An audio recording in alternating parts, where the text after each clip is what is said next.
This event is brought to you by World Pro Racing, the Malta Motorsport Federation, GMR Entertainment, WJ England & Son, Melita, Media Looks, Restream.io, Gaming Malta, VisitMalta.com, and TVM Sport. This stream is powered by Melita, using Melita Gigapower Internet.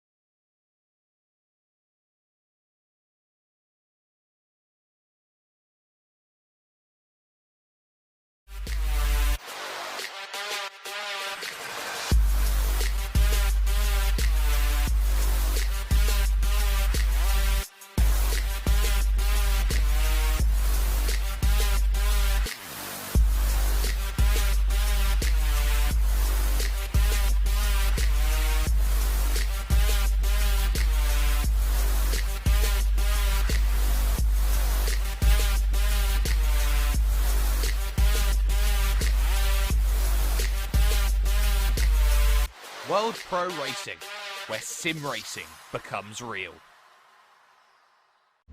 For only €5 a month, experience every high-definition moment on your TV, tablet, phone or PC.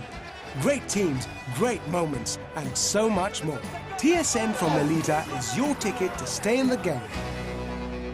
Visit melita.com/sports.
Senna was a god.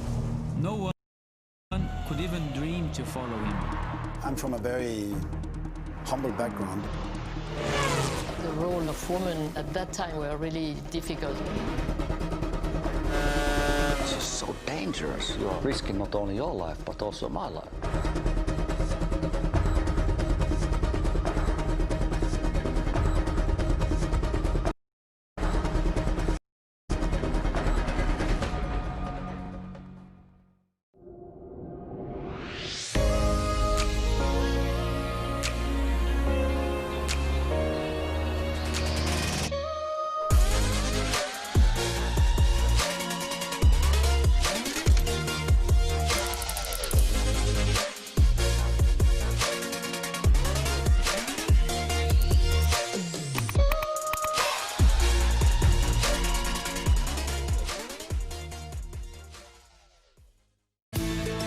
Wish your Wi-Fi network would just work in any room? Our new Stellar Wi-Fi is AI assisted to give you the smoothest, fastest possible Wi-Fi throughout your home. Stellar Wi-Fi, assisted by AI, exclusive to Melita. Find out more in-store or online.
World Pro Racing, where sim racing becomes real.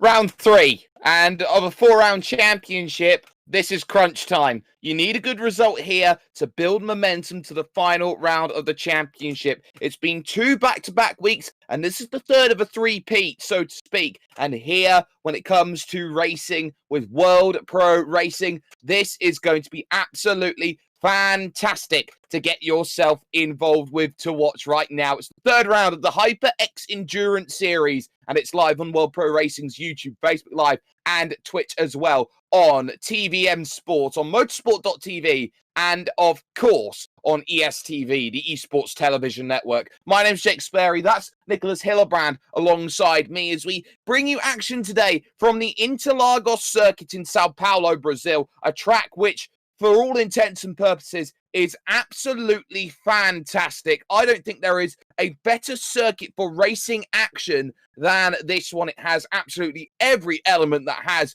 going for it. And really, Nicholas, you could say that this is effectively a really, really strong circuit. So underrated.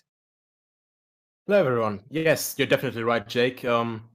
Sao Paulo is just one of the classics, really. They've been there in the 70s for Formula One, and of course, so many different endurance events. And of course, up until just a few years ago, they were there for the World Endurance Championship as well. And of course, the Brazilian Grand Prix, very well known. And as you said, they just have everything at this track. You know, you have all these high-speed corners. You have this incredibly long straight from Junção and around that kink, but it's all flat out down to the run to turn 1. And I think we can see a lot of overtaking action today. And overtaking action is going to be something that a lot of drivers in this field will definitely want to try and catch Kyokudo Racing at the top of the championship right now with 2 wins out of 2. Will the story remain the same or will it be different? And of course, something that's always different is who's going to be driving in what car. It seems like the balance of performance changes here on the Gran Turismo Sport platform today, where this HyperX Endurance Championship is being run. If you have not already, ladies and gentlemen, you can like, share, and subscribe to World Pro Racing for more amazing sim racing action. And on top of that, you can go over to worldproracing.com to get yourself some amazing action. Make sure that you get yourself signed in. If you're new to sim racing, if you're someone who's a little bit more developed into that, that's something worth keeping an eye out on. We're going to be heading over to track in the next couple of moments here, because practice is well underway in terms of what we are looking at and got our eyes on at the moment. And Nicholas, well, by looking at things right now, it looks like a Lexus fest. Yeah, the Lexus seems to be a very popular car choice once again after Nürburgring, now at this wonderful Autodromo Carlos Pace. And yeah, once again, you know, Kyokudo is just really laying it in on the rest, and he really does seem very confident with that Lexus. First thing I saw this morning when I woke up, looked at my smartphone, looked at Facebook, and I instantly saw, well, he's going with the Lexus again. Are we going to see a repeat of the Nürburgring race? And I think that only remains to be seen in this race, and I certainly hope, and after last race, I'm certainly confident that a lot of the other drivers are, you know, getting faster and faster with each round, of course, and maybe they will be able to challenge him more this time. More time means more preparation, and just looking at the times in practice, it is Kyokudo who has the fastest lap. A 1:29.374 is the benchmark then to try and beat at this stage. Someone who needs a good round today, Mikhail, right now in second position, running the 999 today, Lexus, and hoping for something a little bit better than what happened 1 week ago at Monza. Of course, that was a round which really didn't go well for him. Third position, a very, very clear third position at that as well. And here's the surprise of practice at the moment. Ivan there up in third position in the Lexus, having a really strong practice by the looks of things. And this could be the apple cart which does determine maybe the top three in the championship, because Ivan has been knocking on that door from time to time, really, Nicholas, saying I could be getting closer to starting to very much topple the big three of molten sim racing on Gran Turismo Sport. Yeah, he was constantly having very good pace over the last couple of events, and in these last two races, you could really just see his frustration, because you could see him just continuously knocking at that door, but not being able to make that jump. A few tiny mistakes, just maybe a bit of a miscalculation, and in the end, he just turned up in that void, you know, like 20 seconds into nothingness. And you could really see his frustration with that, you know, you could see his eagerness to compete for more. And I think now that he is right here in P3, 2 tenths behind Mikhail and 1.5 tenths in front of Windy, I think he's saying, I'm here now, it took me a while, but I'm ready to fight. Yes, but of course, practice doesn't mean too much around here. It's all going to be about the qualifying, where all of these things are going to be brought up into fruition right now. It's going to be worth noting that we have 10 minutes left of practice. That'll be going on right now. Of course, that'll be moving over to qualifying in about 6 minutes from now, and that will be for 20 minutes worth of qualifying action. And then the race here in this endurance series is 90 minutes long and is always going to be a real challenge to be had. It's going to be all down to who has what and who can do what. And of course, in this series, one of the big keys in terms of trying to unlock the racing action and the racing potential has been managing the tyres. Now, it was also all about managing the fuel last time out, because that race last week was won on a fuel save by Kyokudo Sentai, who was saving and saving and saving that Corvette all the way around, trying to make something happen, with most, if not all, of the top runners going to the Lexus, which seems like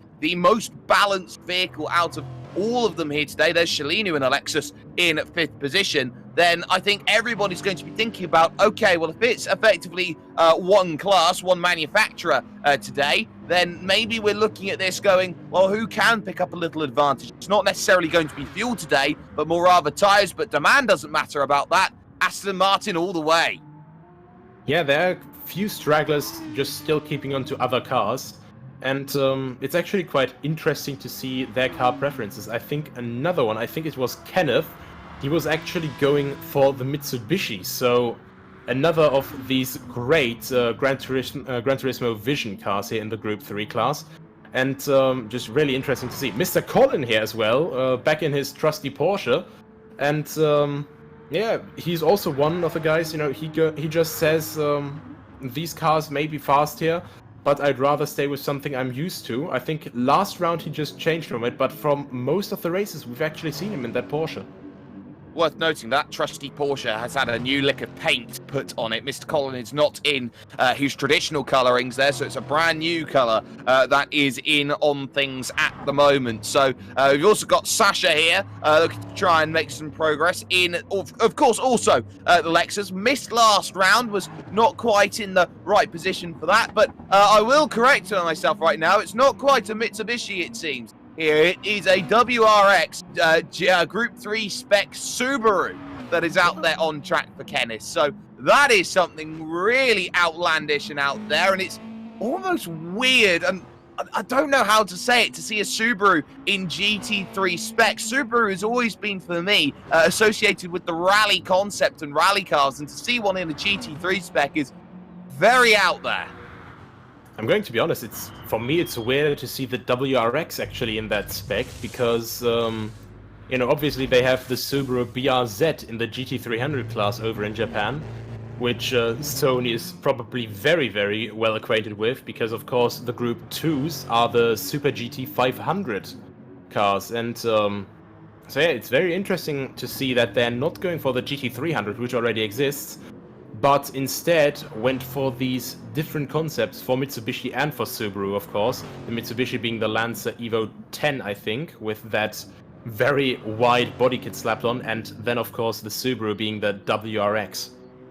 And now you start thinking about, well, okay, this is something pretty much out of pure fantasy, some would say, in terms of that Group 3 car there. And everyone's going to be looking to try and make sure they get exactly what they want out of qualifying. And, of course, that qualifying session that will be coming up will be very interesting. It's going to be 20 minutes worth of racing action, or qualifying action, so to speak. You have unlimited laps to work with. But the key is, well, what can you do with those 20 minutes? You are allowed to finish the lap that you start on when the timer expires, but it's all about getting a good banker lap in and then just fine-tuning the laps, you'd feel.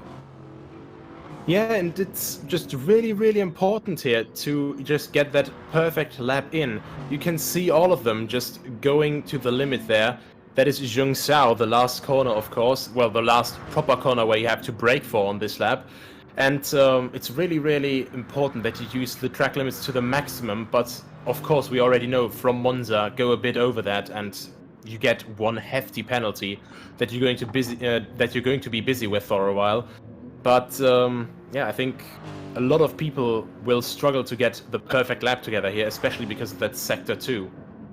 Of course, that second sector is very tight, it's very twisty, and when you go through likes of the Pinarino up into the Bico de Pato, this is a very, very tough track to get absolutely perfect. It's good to drive, it's so fun, it's like being on a roller coaster, being around this place, but everybody knows that they have to put in the best laps possible, and especially around what is effectively a fantastic amphitheatre of a circuit. You have to be pretty much on it from moment one to moment last. And I think that for 90 minutes, this is going to be a battleground that we will be seeing here today in terms of the racing action. So everybody's going to be trying to work things out. Everybody in this practice has been trying to work in the super soft purple tyres then here today. They will be looking to try and get as much as they possibly can out of this one here for this race. But really, Nicholas, what this comes down to is, firstly, A, can anyone catch Kyokudo? And secondly, B, can anybody find themselves in a position where they can really make something happen in the early stages with the rolling road starts? I think this is going to be very difficult because in comparison to Nürburgring and of course to Monza, we have a very, very short acceleration zone to turn 1, and turn 1 here is of course way faster with this wonderful loop down into the Senna S. And So it's not going to be as hard of a braking zone. I'm interested to see in how the drivers will tackle that. And of course, they will be, well, quite evenly matched, of course, because it's a very, very long straight bit. So no one will be slowed down in any way, like, for example, the last chicane, the bus stop at Spa. So they will be close together, but not in a hard braking zone. And of course, we also have to consider that this is a higher tire wear track than Monza was. So I think we're going to see a race again where people don't go the full length of a fuel tank, but instead orient themselves after the tire wear. Who's going to find what? Who's going to do what? We're looking at Ilwindi at the moment, trying to make some good progress out there in the Lexus, trying to get a good run going here. This is the outlaps that everybody is going to be running through right now. They're going to be trying to make sure they have everything all nicely brought up together. But the thing that hasn't been talked about over these qualifying laps, especially with this track position early going, since Mr. Collin runs wide there at the Bica de Pato in the background, is how are they going to be dealing with the draft? Because there's two big areas where you can gain a little bit on the straights. You've got this run out of the junction corner, Junsao, which goes all the way through Arquibancadas corner and Esquina dos Boxes over towards turn numbers 1 and 2, the Senna S. What's key as well as we go on board, going for a flying lap on board with Ilwindi, will be the run across the Reto Aposta towards turn numbers 4 and 5, the Esquina de Lago. Here's the descend through turn number 1 into 2, and then the long curve de sol of turn number 3. Of course, it's worth noting that this track was repaved in 2015, which means that effectively from where it was to where it is now, it's effectively a second faster than it used to be. Yeah, and resurfacing can just do wonders for racetracks, as he's going through Tessida del Lago now, just out of Sector 1 now, and there starts this dreaded Sector 2, this little short sprint up to Ferradura, this very fast right-hander up the hill, and maybe a little bit on camber, but then over the crest here off camber as it goes through La Randinha, then through S, and now into, as you said so very beautifully before, Pinheirinho. And this is just really this constant elevation change. This is what Sao Paulo is all about. Now Bica de Pato here, first gear through that hairpin, where we saw Lewis Hamilton sort of kill Alex Albon's first win attempt.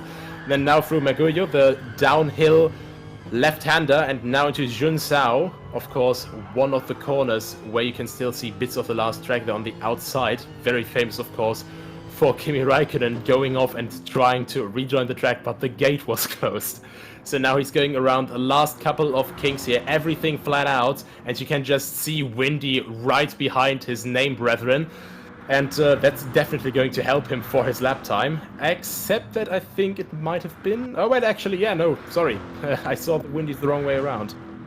Yes, so Windy Boy 97 onto the top then, but there is Mikala, 130.2, putting it on the provisional pole position for the time being. More drivers coming to the line. Mr. Collin is searching for something. That's a 33 flat. And there is Sasha jumping up into 7th position. One driver we haven't seen a time out of, well, down in 11th position right now. Kyokudo Sentai, Kenneth over the line, a 32.8 there in the Scooby-Doo, the Subaru, and into 9th position ahead of Mr. Collin, who decides to take a dive onto the lane. But Kyokudo going up the rise then, looking for a little bit of pace out there, but it looks like this is just backing off of things ever so slightly, looking for maybe another lap. Has the time to do so, but how much? Already 1/4 of this session has already nearly been scored in the books, with Mikal up on top then in first position right now. But crucially, there is a little bit of a shaking up in 4th place with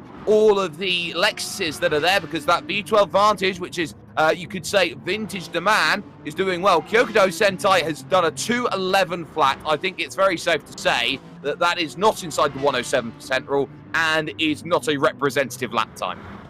Yeah, definitely not. I was about to say, if he is going to go for a run like that, he will be in a very difficult spot, because, of course, you can gain so much time from the run up the hill from Junsao around Subida dos Boxes and just onto the start-finish straight. You can get so much time just being in the slipstream of someone there.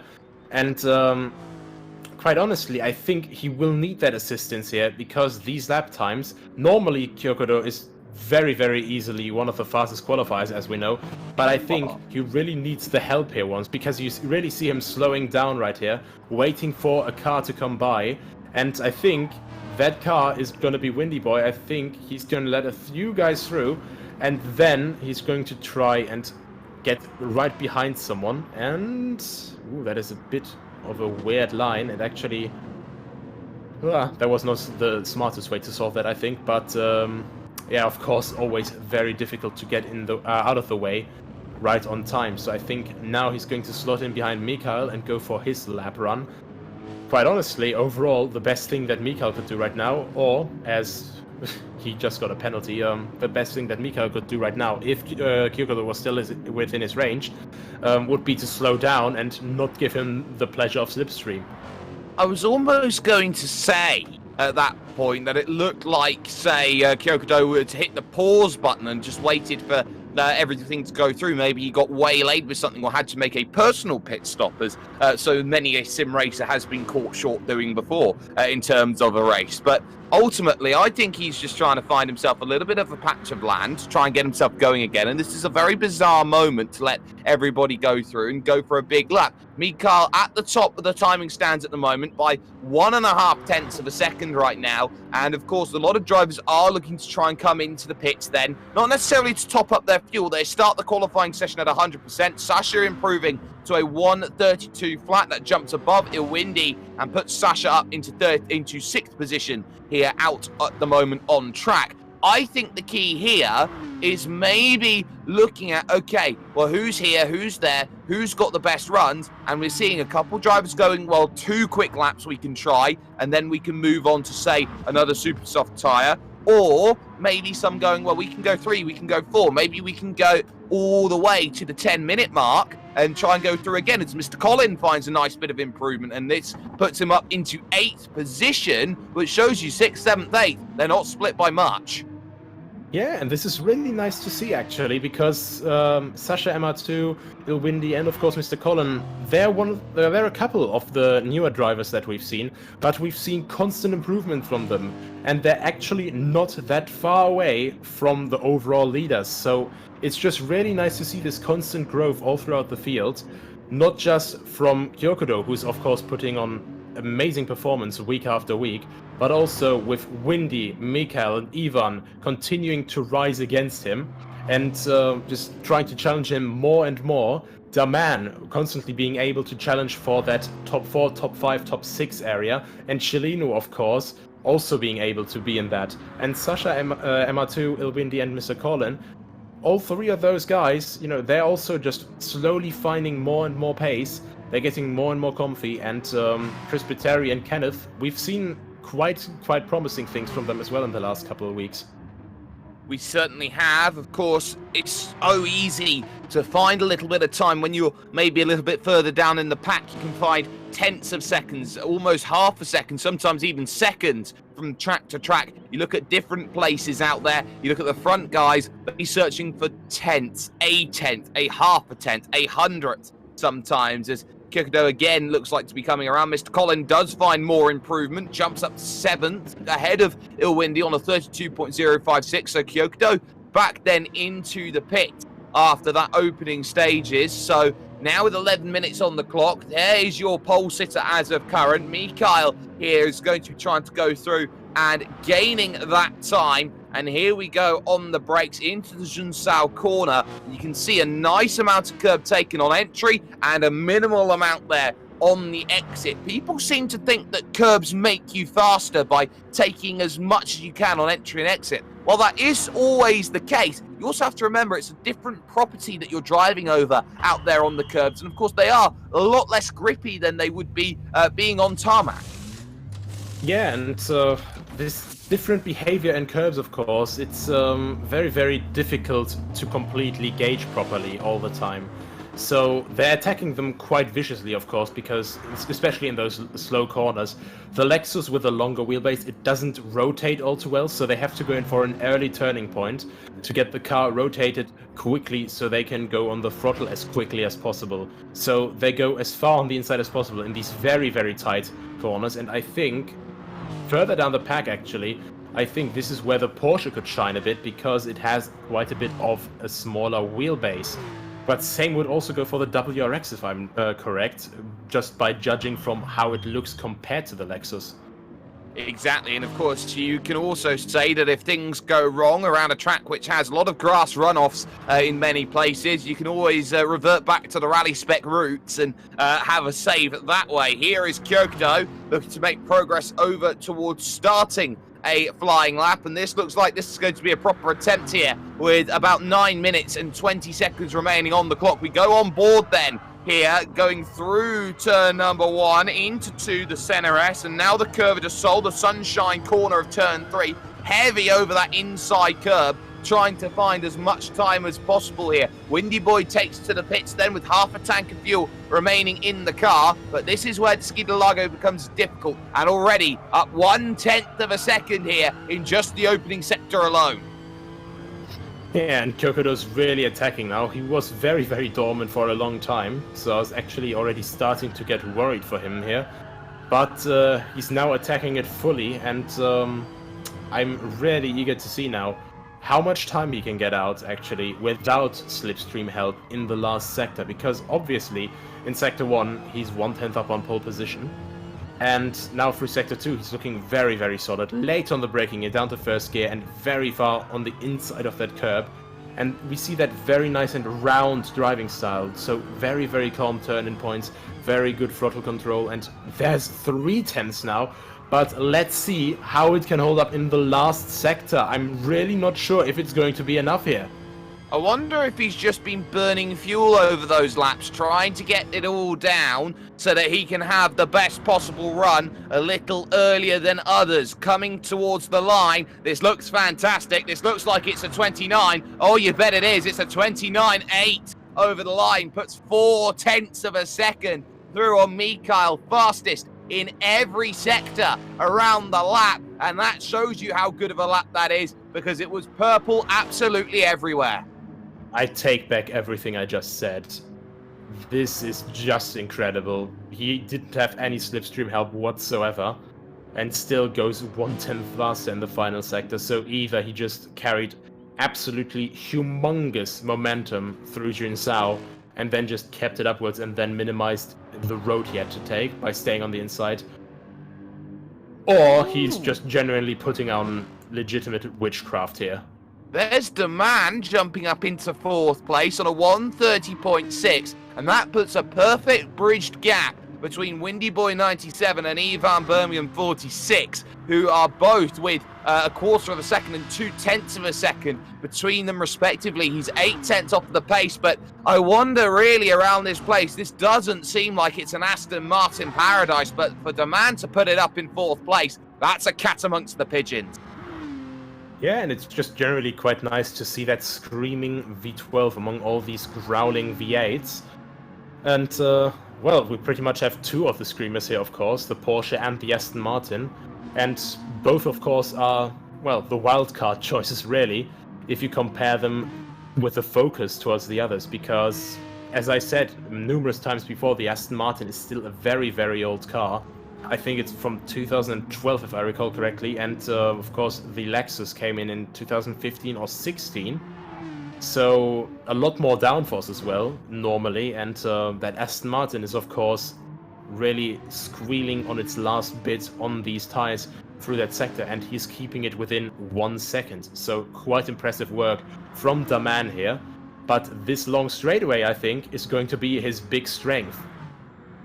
Well, this is where the long straight comes into play. You have a couple of left-handers to go through as you negotiate with it. No improvement on the time that lap from Demand. There is Kyokudo out there on an out lap. We're down to the final 5.5 minutes then here in qualifying. Any improvements late will be very, very much appreciated by the drivers who are here and looking to try and find as much as they can out of this Brazilian circuit, one of the truly legendary circuits. And if you haven't already, you can register at worldproracing.com to be a part of the action, be it what's happening here today, what's happening tomorrow night, of course. It's Casual Wednesdays, and we're going all German on our Factor 2 for some battling around some brilliant race circuits once more. But on top of that as well, there is always going to be a lot of action that will be cropping up here and cropping up there. The only place you can catch that is World Pro Racing. But here is Kyokudo gearing up for one more lap around this place, or maybe a couple more laps, we do not know.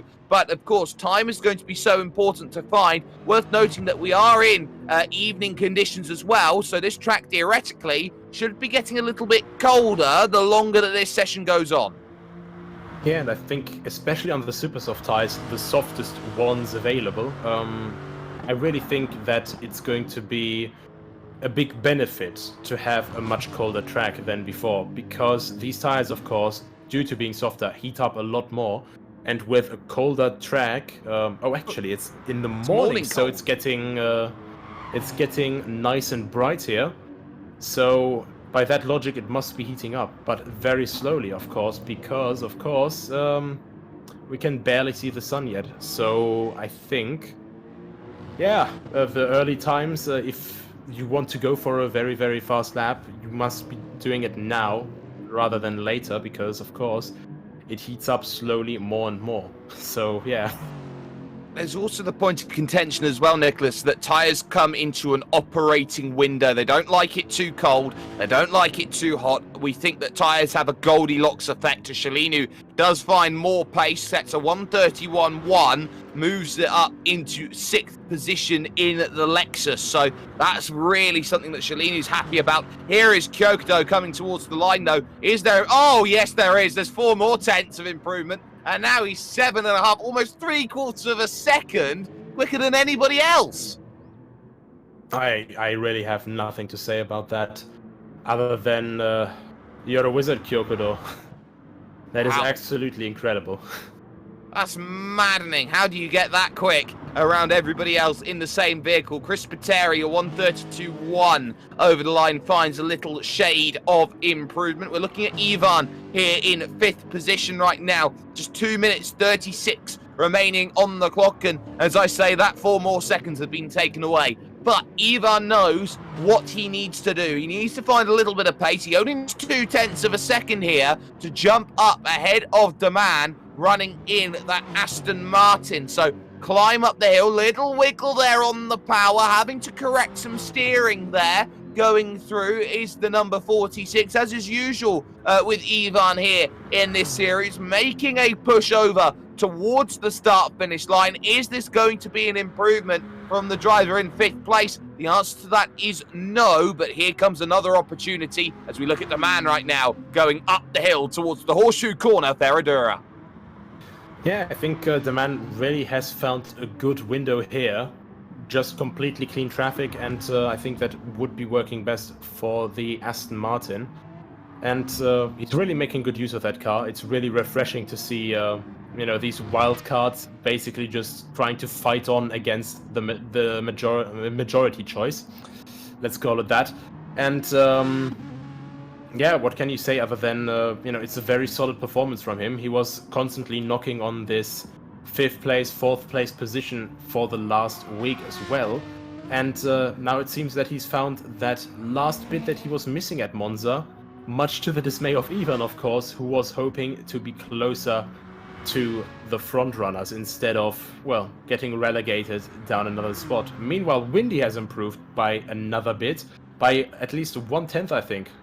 At least by a 10th, but it's still not enough to get past me, Kyle. 600th of a second. That is hardly anything. That's just longer than a blink of an eye, you could say there, 600ths of a second. So Mikhail has work to do here in order to try and stabilize the gap between himself and Windy and get somewhere close to competitive between himself and Kyokudo. Otherwise, this will be a battle for second place. Ivan up to second. What a time there. Ivan with a 1:30.171. But is there more? Shalini to a 31.1. Mikhail finds a 29.8 though. Puts the car 0.3 of a second behind Kyokudo at the right time there. So Ivan up to 3rd position here. 10 seconds remaining in the qualifying session. Everybody who's out there now is on a flying lap.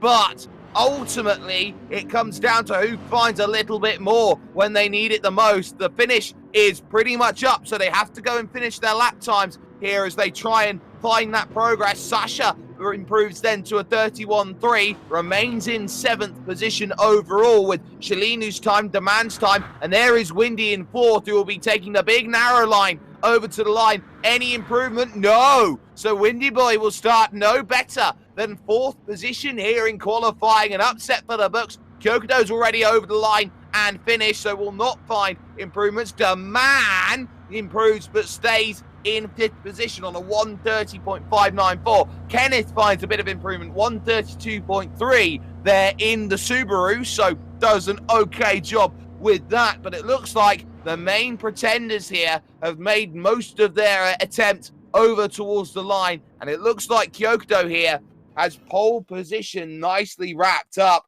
But the big surprise in qualifying is that Ivan has finally put the car up into 3rd place with a blistering lap time here.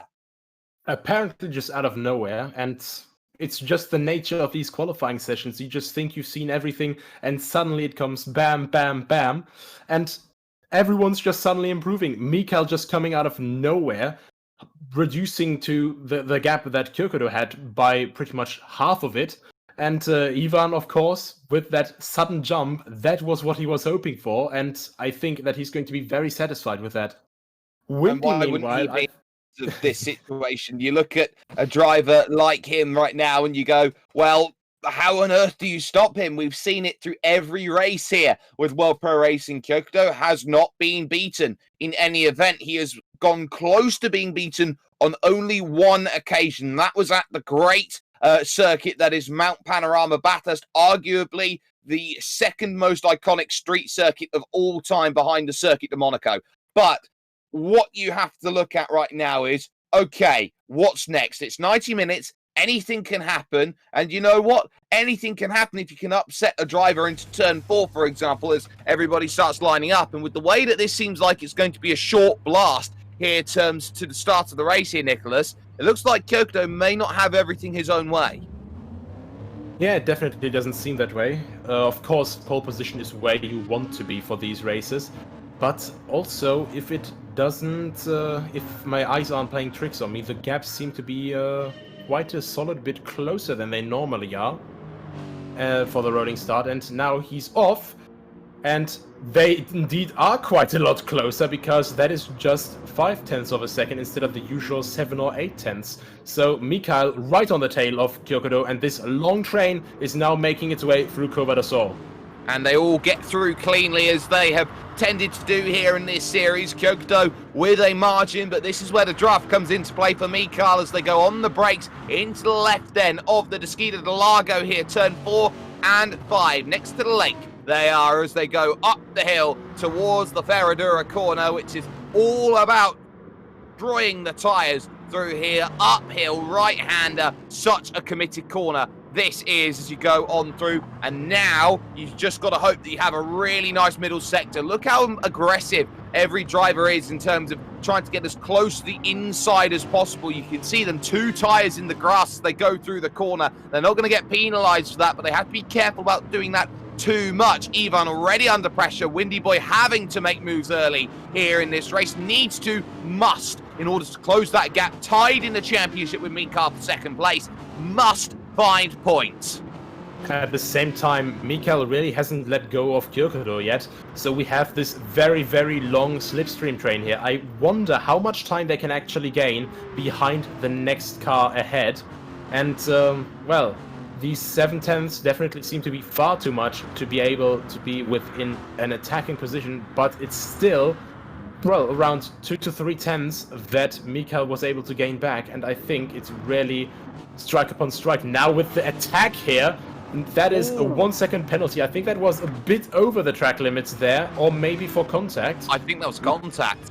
You saw there was a little bit of contact between Ivan and Windy Boy, and at that moment, there is added on a second. A man searching around the outside, wanting through. Wide goes Ivan, takes 0.2 off of the penalty, but this opens up the door for Windy here towards Ferradura, and they go door to door. tyre to tyre, mirror to mirror as they go through Ferradura. So tough to hold on the outside. Shalinu there in the background runs a little bit wide, but Ivan holds the place for the time being. On the brakes they go, and they funnel it back to a single file formation. So already started to get aggressive as the man got a little squirrely out of the Laranjina going down the hill in towards the Pinarino.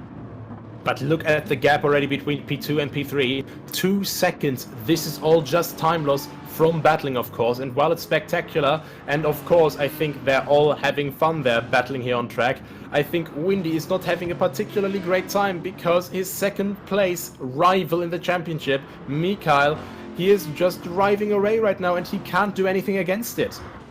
Nope, nothing at all, and this is the issue. He's already 4 seconds down on the race lead, and Ivan here with penalty in hand is now in a bit of a position here. Here comes the man, searching again for the outside, trying to get this one done in the Aston Martin V12 Vantage here, and can't find a way through turn 1 and turn 2. I'll have to look at turn 3, but this is where life gets difficult. That Aston Martin is built for one thing, slipstream and overtaking. It's not built for that middle sector, so the man has to really maximise sectors 3 and 1 on the lap to make sure that he stays within a range through sector number 2. Just look how late he's on the brakes there, though, almost touching the rear diffuser of Windy there, and he is right on the tail of Ivan still. That gap isn't growing as quickly anymore, but still, Mikhail hasn't given up on chasing Kyokodo. I think they're still quite close together. But of course, our eyes are fixed here. Oh, as the camera just quickly changes to Kyokodo to give us an update on his position. But yeah, the gap is growing bit by bit. But back to the action for P3, 4 and 5. And of course, 6 as well, because Shalinu isn't quite done yet either. He's a bit further away, but these 8/10ths are still range that you can keep up, because of course you have the slipstream from Junsao up to the first corner. That was a mistake from the man in 5th position. There's Il Windy in 9th place, but let's go back up to 5th here because I think that's going to change, and it absolutely has. So the man falls behind here, Shalinu, and this is why it all went wrong. Going through Mahulo and in towards Junsao, and it's up the hill here, just pushing a bit too deep, getting out there on the grass, and then all of a sudden, how do you stop yourself there? It does collide with the Armco, and that would have put a little bit of trouble in for the man. Maybe would have damaged the sides, maybe would have damaged the tyre a little bit, but gets away with it seems. But here comes Windy once again, trying to find a way through on Ivan. There's no room at the on the inside, my friend. You'll have to try and look a different way. And Ivan's being cheeky with this, trying to hold up Windy slightly. Another 2/10 of penalty comes away. Again, forcing Windy to take that outside parabola going through Ferradura. And again, Windy's got nothing here, but up and under. That's beautifully done. Forces Ivan out to the outside, and position is made. Absolutely getting the elbows out here now. Maybe a little bit too rough, but there wasn't a penalty, so the stewards in-game seem to think that it was okay. But what a move over and under within this short little gap, Ferradura and Laranjina. But that is absolutely incredible. And now we have Il Windy as well, who's in 9th and in a close fight. And of course, still our fight going on for P3. And Ivan, despite losing that position, he's definitely set on not letting Windy go. Absolutely not. But someone who is letting go and walking away now is Kyokodo here at the front of your field. This 90-minute race that we're in right now. We're only just 7 minutes through this one at the moment, and not even that. We're only 6 minutes through. He's already out though to a 2.3 second buffer margin over Mikhail in 2nd position. Windy Boy up to 3rd, but look at how much time it's cost him. He's lost 3 seconds to Mikhail over the course of this one, and the theme that Windy's been struggling with over the course of this has been what Ivan has in 4th position: penalty. And it's those penalty points that have been accrued, those times that have to be brought back into, I would say, a fixed position for Windy, that have really, really hurt the way that things have been going for him. The good news around this place is it looks like this track is very, not necessarily lenient, but is an easy one to drive well within the limits. Yeah, it seems way more relaxed than at Monza, where you could just randomly pick up 3 seconds or along those lines. And of course, the resets as well, which were the demise of Windy last time. and it really seems that this time that is nearly impossible. Meanwhile, we have Sasha in 7th place, doing well to keep Mr. Colin at bay at a nice, comfortable 1.6 seconds, 1.4 seconds now. And Ilwindi, meanwhile, he's getting under a bit of pressure here for the last 2 spots in the top 10 by Chris Pitteri, who's been very, very impressive with his constant improvement, of course. He certainly has, and there's just pushing a little wider, Windy, going through the corner, and that will allow Chris the opportunity to use the entirety of this quote-unquote straight through Desquitos boxes and Archibancadas as well just before that. So going through, not really any worries at all about this right now. They've got 10 seconds to the Subaru at the back of the pack, but on the brakes they go into the left-hand corner of turn 1, and you can see the differences there. Windy is very, very narrow, a lot more, I would say, traditional, the line taken by Chris Terry going through and just pushing wide there, coming out of the curve of the Sol, trying to put the power down as early as possible. Is there going to be a chance for a move in the not too distant future? Well, it's not going to happen right now, and you can see there the red glow of the brake discs there, but there's the mistake. Or both getting mistakes there. Windy serves the penalty out there on the runoff area, which was introduced for safety measures, but when serving one penalty, you get another for going out there, and that's 2 extra seconds added on. Well, it seemed to be a buy one, get one free for that moment. So yeah, the initial moment, of course, the track, well, the system recognized he was losing time, so it was counting down. But as soon as, you know, the exit speeds were calculated and they saw, well, he was able to stay ahead that way and actually gain a bit of time, here you go, penalty mate. And that, of course, is one thing that you always have to calculate in these battles, and it's quite difficult to stay alert all the time, of course. Meanwhile, Shalinu, he's been able to keep up with Ivan quite nicely, staying in that comfortable 1 second gap there, but from behind, of course, comes the man, very, very determined to make up on his mistake. Well, some would say this might be the return of the man at this moment. There is Sasha, though, Mr. Colin, looking every which way in the Porsche, trying to find a way through on the Lexus, but not quite getting that one working nicely. They go through as we take a look from inside the Lexus, trying to make some progress. A little wider goes Mr. Collins, searching for a good run here to make this move. Again, getting into the mirrors, and effectively, you could say this is trying to employ every trick in the Book of Racing, and the Book of Racing hasn't really been made physically, but, you know, if you did try to make a physical Book of Racing, the first thing you'd put in the page is don't hit your teammate, and then somewhere in the book, about, you know, 3-4 pages in, you'd say, well, if you want to try and make yourself a nuisance in the back of someone's mind and try and get a position through, make the car as wide as possible, get in the mirrors and try and make sure that you're darting around so the driver is focusing on what's behind rather than what's in front. Yeah, and that is the big issue that people have when they're defending a position. Of course, you're always focused on your rearview mirrors. If someone is launching an attack on you, you want to be able to evade. But of course, that has the same effect. You're focusing way too much on what's behind you than what's on front. So, suddenly you make a mistake, and then that position is gone either way. And Mr. Colin is really making that a good deal right now. Kenneth, meanwhile, he has dropped off a little bit, so maybe the Subaru is not working all too well for him. Maybe that should have stayed in the grass, where he's seemingly going just a little bit of an excursion there, but he keeps on going nevertheless.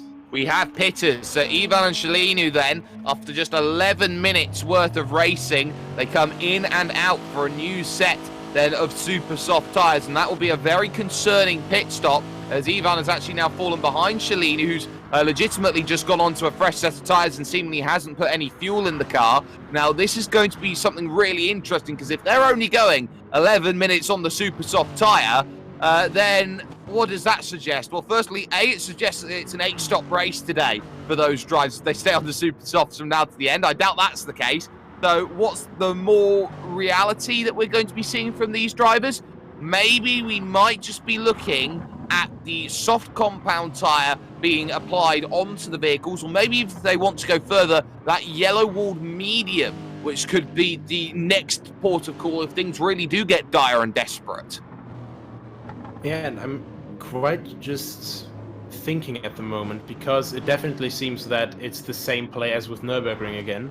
You focus your stint length after the tire, but instead of the fuel, because they pitted with quite a lot of fuel left over. And as we say, that Kyokudo goes in for the pits for, well, quite an early pit stop in comparison, because usually we see him go on the softest tire for, well, pretty much the longest.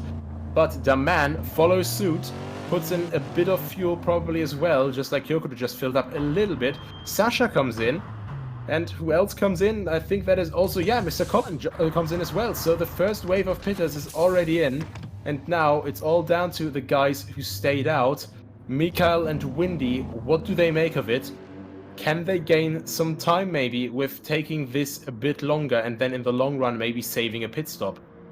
Maybe not just saving one pit stop, saving 2, 3 pit stops and not being so aggressive here. If you play the long game in an endurance race, this is what makes endurance racing very, very interesting, is that when you have so many stops that you have to make over a certain point in time, you get strategy deviance, and that really does mean that you've got to look every which way to say, well, who's going to funnel out where? It's really, I would say, a more nuanced form of racing. It's not as simple as driver who's fastest wins.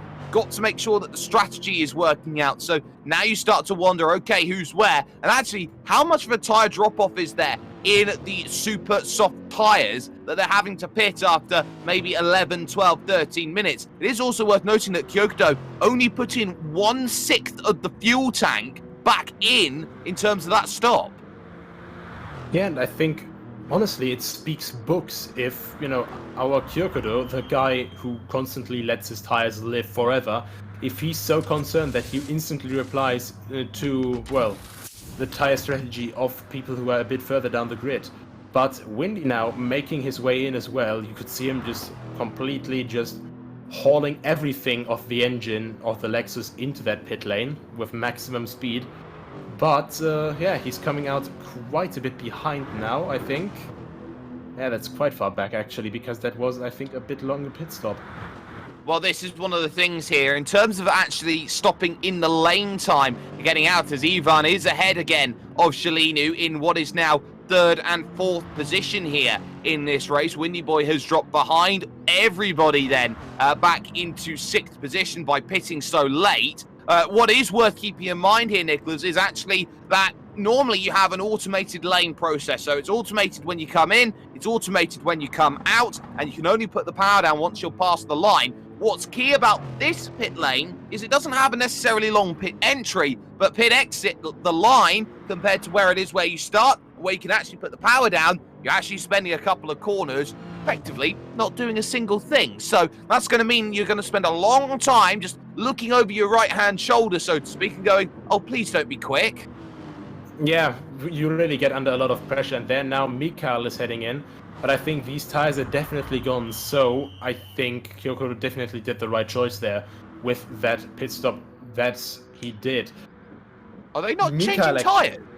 Actually, I think Mikael, though, I think he might actually have a bit of trouble, because he might actually come out behind Windy if this rhythm carries on. And you can see it here. The autopilot is still engaged, and he's constantly just looking and checking. Come on, please let me go, please let me go. I have stuff to do, I can't just sit around here. That's where you lose time if you stay out too long in this race. Mikael drops back then into 4th place, but he has the freshest tyres of anybody then after 16 minutes worth of racing action. So the question was, well, what are they going to be doing in terms of that stop? It looks like it's okay, but here is the battle behind 5th and 6th. Windy Boy 97 is behind here. Ivan and Shalinu and Mikael and Daman as they go side by side almost in towards the Laranjina corner. But ultimately, Daman is ahead right now, and this is the worst thing that Windy wants, and that is a vehicle in between. This is not a cut and dry race. This is everybody here, 2nd through 6th, fighting for 2 podium places. And I think Windy has a bit of deja vu right there, because once again, after this pit strategy, pretty much Mikael lost around 2 seconds in that pit stop, which is disastrous.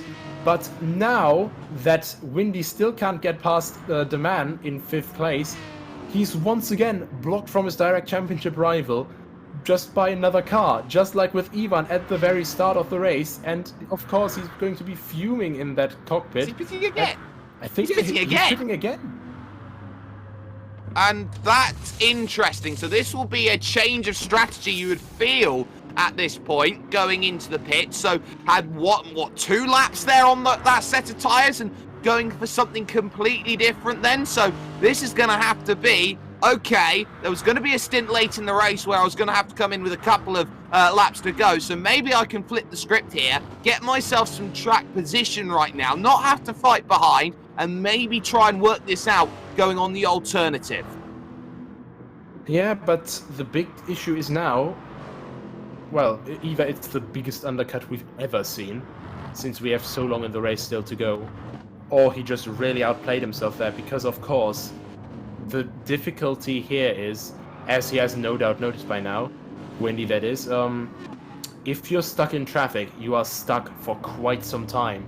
And basically all he has done so far was just let Mr. Collins slip through as well, who has actually gained a lot of time and a lot of track position through his pit strategy so far. And as we are just talking about pit strategy and everything, the man in the picture here, Shalinu, he has gained quite a lot.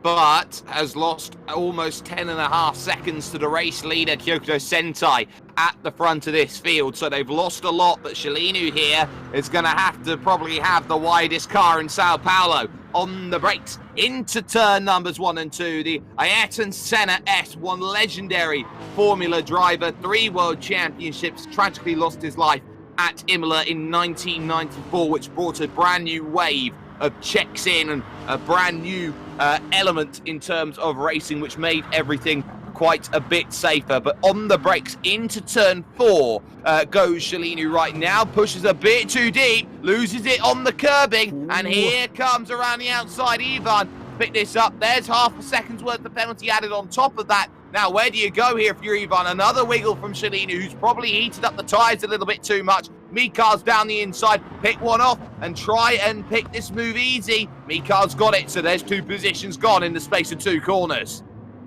Yeah, I think Shalino, he really didn't want to be on the outside there.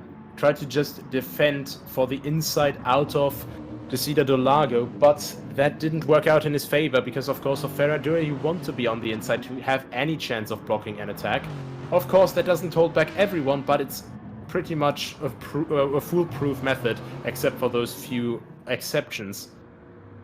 And, well, those exceptions we have seen time and time again out there in races. There aren't often many, but sometimes they do crop up. But there's no exception to Kyoto at the front of the field right now. All of that battling, that cost 3 seconds on that lap. The gap is now 13 overall. Here comes the look from Mikar to get back to second place. Down on the inside. Ivan's going to try and hold it around the outside. He runs out of road to do so, though. And Mikhail holds on to second place. There you can see, in 4th position, the penalty for Shalinu. There you can see the man in 5th, who's quietly encroaching on the back of this pack as well, trying to get into the mix. So, 4-car train, and maybe you'd feel at this point, guess who was the winner in all of this if the strategy card has played out? It's the one in 6th place. Ivan now takes the Tony Hawk Pro Skater, I would say, grind line through the corner there at turn 4. Avoids penalty, but ultimately puts himself under an immense amount of mental stress here with Shalinu behind. Yeah, and he really has to look out for the rear now, because not only Shalinu, but of course right behind that, Daman is also knocking on the door. And well, with the penalty at 2.4 seconds, of course, he still has to serve quite a bit on. Jesus Christ, look at him stepping on the brakes there. That was pretty much just sideways, opposite lock, Group B rally style, braking into a corner. But yeah, he's still staying on the back of the cars ahead, and I think if he can keep this going, just you know, hanging on to the positions there, and then at the end making his move, I think he might even be challenging for a podium today. I certainly hope that the Lord Jesus Christ is not what's being served right now, but in comes Ivan, in comes Shalinu, on strategy then, together at this same point again, and what's clear is that Shalinu has 7% less of the tank, so this could be a longer stop here from Shalinu at this stage. Ivan, we expect to be out and away, potentially a little bit more ahead as they get on and going, or right next to each other right now, and Ivan has just got the jump.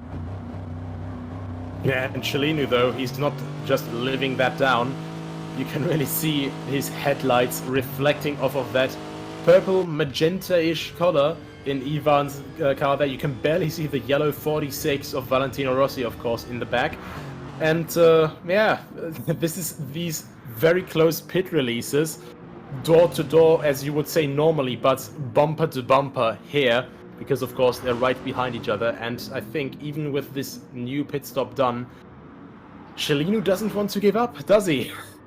Someone who was trying not to give up, of course, was Deman, who's now up to 2.3 seconds worth of penalty and is in a bit of penalty trouble around this place at the moment. And of course, what we have seen is how important that undercut has been in the early goings, and we've seen drivers come in, look to make their stops, look to get themselves on a strategy line that works for them, but ultimately it can always go the wrong way around this place. You have to be very, very alert to when's the right time to go and make a stop. The top three all decide that they want to stay out, but crucially, look who's in fourth position right now and has got the jump through that strategy decision. It's Windy.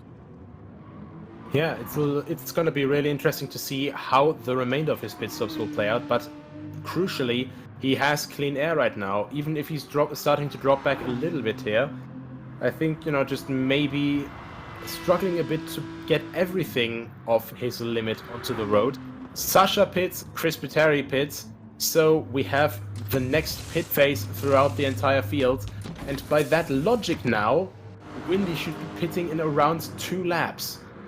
Definitely seems to be the case, and that is Windy there, but on the brakes, into the left then, goes Ivan and Cellino. Cellino was searching for a way through, couldn't quite find it, up into 4th gear, and now looking for maybe that 5th. Just about hits it, but how much do you hit the brakes here? Down 2 gears through the right. It's so deceptive how much you need to turn through this corner, because of course you have to deal as well as that's a slightly missed apex there from Cellino through from the Laranjina, but through Ferradura, you're not just fighting the car through the corner, you're fighting against gravity, you're fighting against a corner that wants to spit you out somewhere over towards that pit straight. Yeah, and that is the big challenge here, of course. Usually people are always having to decide between low and high downforce. This choice is of course taken from these drivers by just implementing a stock setup. And, well, if you want to see how drivers do with, you know, like the complete equal chances, I think this is the race you're going to want to look at, because almost everyone is in this Lexus RCF here. One of the exceptions, though, Deman, now in the pit lane, having his 2nd pit stop, and I wonder where he's going to come out. I wonder what tires he is going to put on as well. And I think it would be, yes, super softs again, so his faith in the super soft stays, and he keeps putting on up to 63% of his full tank. But you can see how much time's been lost then in that stop as Windy dives down in onto the pits as well. But that is the gap that's really manifested here from Deman staying out. It's now up to 7 seconds to the group in front, and that's going to be where you find the big hurt in terms of the way that this race is going. The top 2 yet to dive down in and make a stop. Kyokudo and Mikal at this stage are very, very comfortably at the front of the field without any worries at all. There is Chris Pitteri in 9th position, who actually jumps ahead of Windy now, who is very firmly in 10th position here in this race. So Chris Pitteri, nice little run here in 9th. There is Mr. Colin in 8th place, trying to chase down Sasha in 7th. Both of whom who have made their stops, I do believe, having a pretty decent run of things right now. Yeah, it definitely seems to be that way. I think at the moment we would be looking with the average lap times at just under 60 laps. So I'm thinking right now, because their pace is, you know, obviously a little bit slower, but with how they've been handling tires, they might just be able to pull off a very nice strategy with, I think it would be a 6 or 7 stop. So in theory, they are on that they would be 1 stop less than the cars ahead. Of course, that could be decided with pace as well, and we have seen how quickly the reset function can lose you a lot of time. And yeah, at this point, anything still goes for these guys. Do you know what this reminds me of, this race at the moment? It reminds me of that race that Michael Schumacher had at Ferrari, where he stopped and effectively qualifying lapped his way around the Circuit de Manicours and effectively beat everybody by just being uber aggressive on the strategy. This is what this sort of race feels like right now, because of course everyone talks about, oh yeah, you can save a stop here, you can save a stop there, you don't need to be down on the lane. At exactly the same point though, I think for a number of these drivers, it might just be a case of, well, yes, you can save a stop, but how much time are you going to gain on that fresh rubber over the course of 90 minutes? Is it worth saving that stop or not? Is it maybe worth having one extra stop, 2 extra stops maybe, if you can use the fresh rubber and the tyre life and effectively hot lap around the place really aggressively? Yeah, it is really the different approaches that people have to take. But of course, when you take that approach with the extra stop, you have to have the pace to back it up.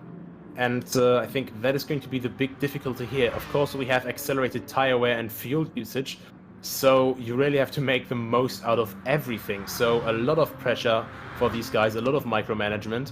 And of course, we have this very long pit exit here.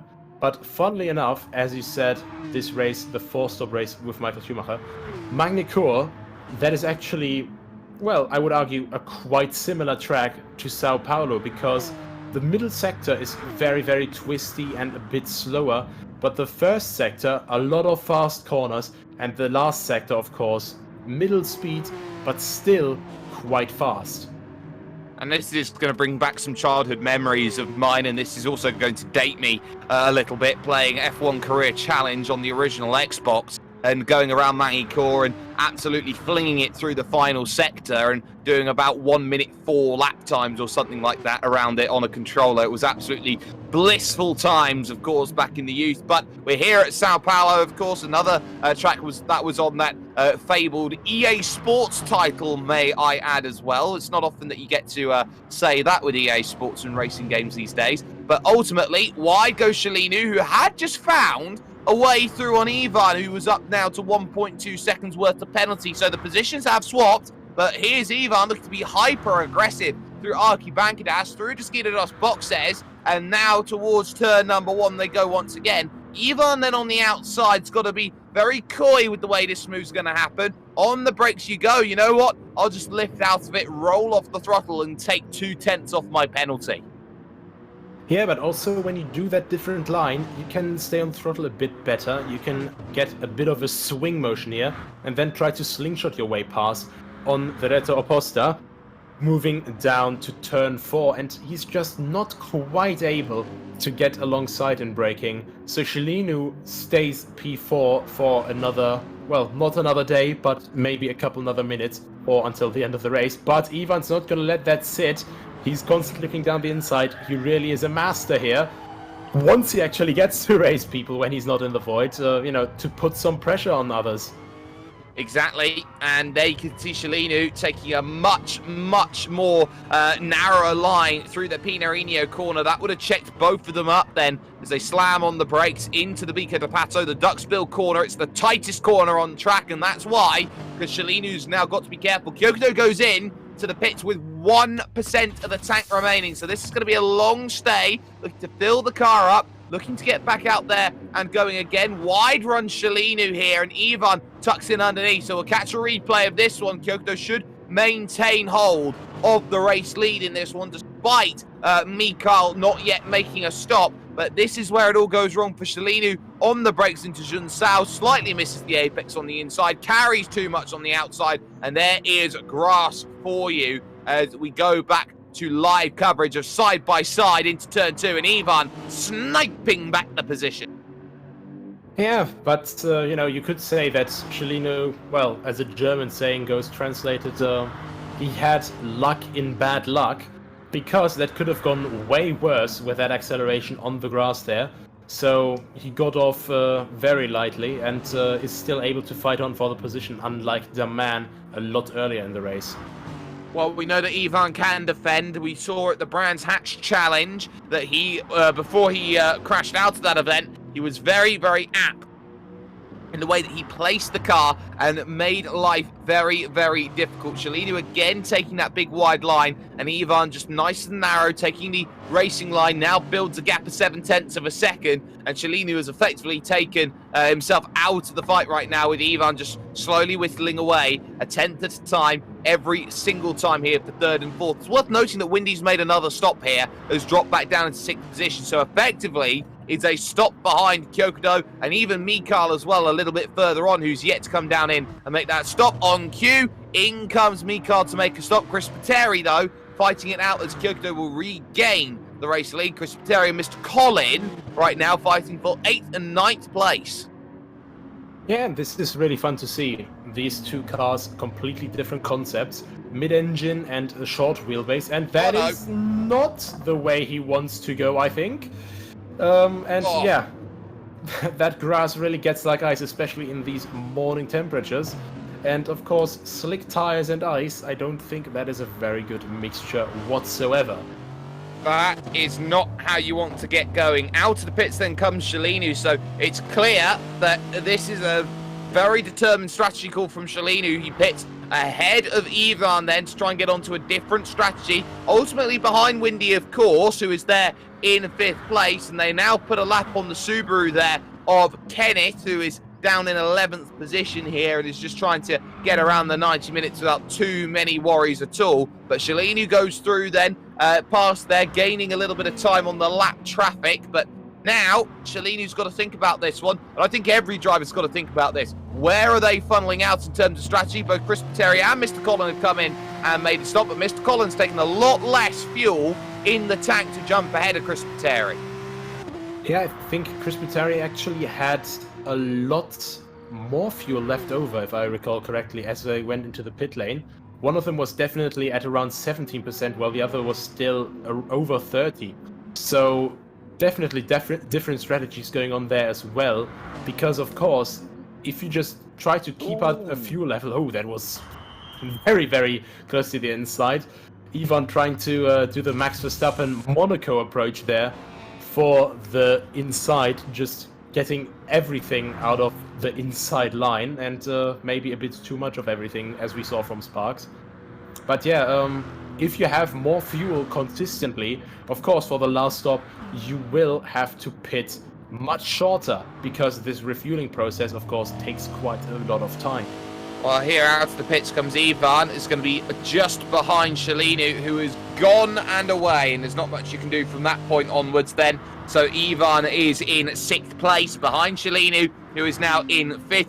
There is the man in 3rd position, though, right now, and is not a million miles away from Mikhail, who is there in 2nd position here. This has been a really good showing from the Aston Martin, at least in the first 35 minutes of this race so far, and it looks like this could be something good. Of course, 2.7 seconds to work with. That can either be served in post or served during this race, but ultimately every position right now is a case of, well, who's where and who is going where in terms of this race. So now you start to think about, okay, at the halfway stage coming up, well, you got Kyokudo leading. That's, of course, a given, as it's been pretty much with every race we've seen Kyokudo race so far. You got Mikhail there in 2nd and the man in 3rd, and they're all swapping and changing around 2nd, 3rd, 4th, 5th, 6th. And in fact, we've just seen on the timing tower a change between Ilwindi and Sasha for 7th and 8th place.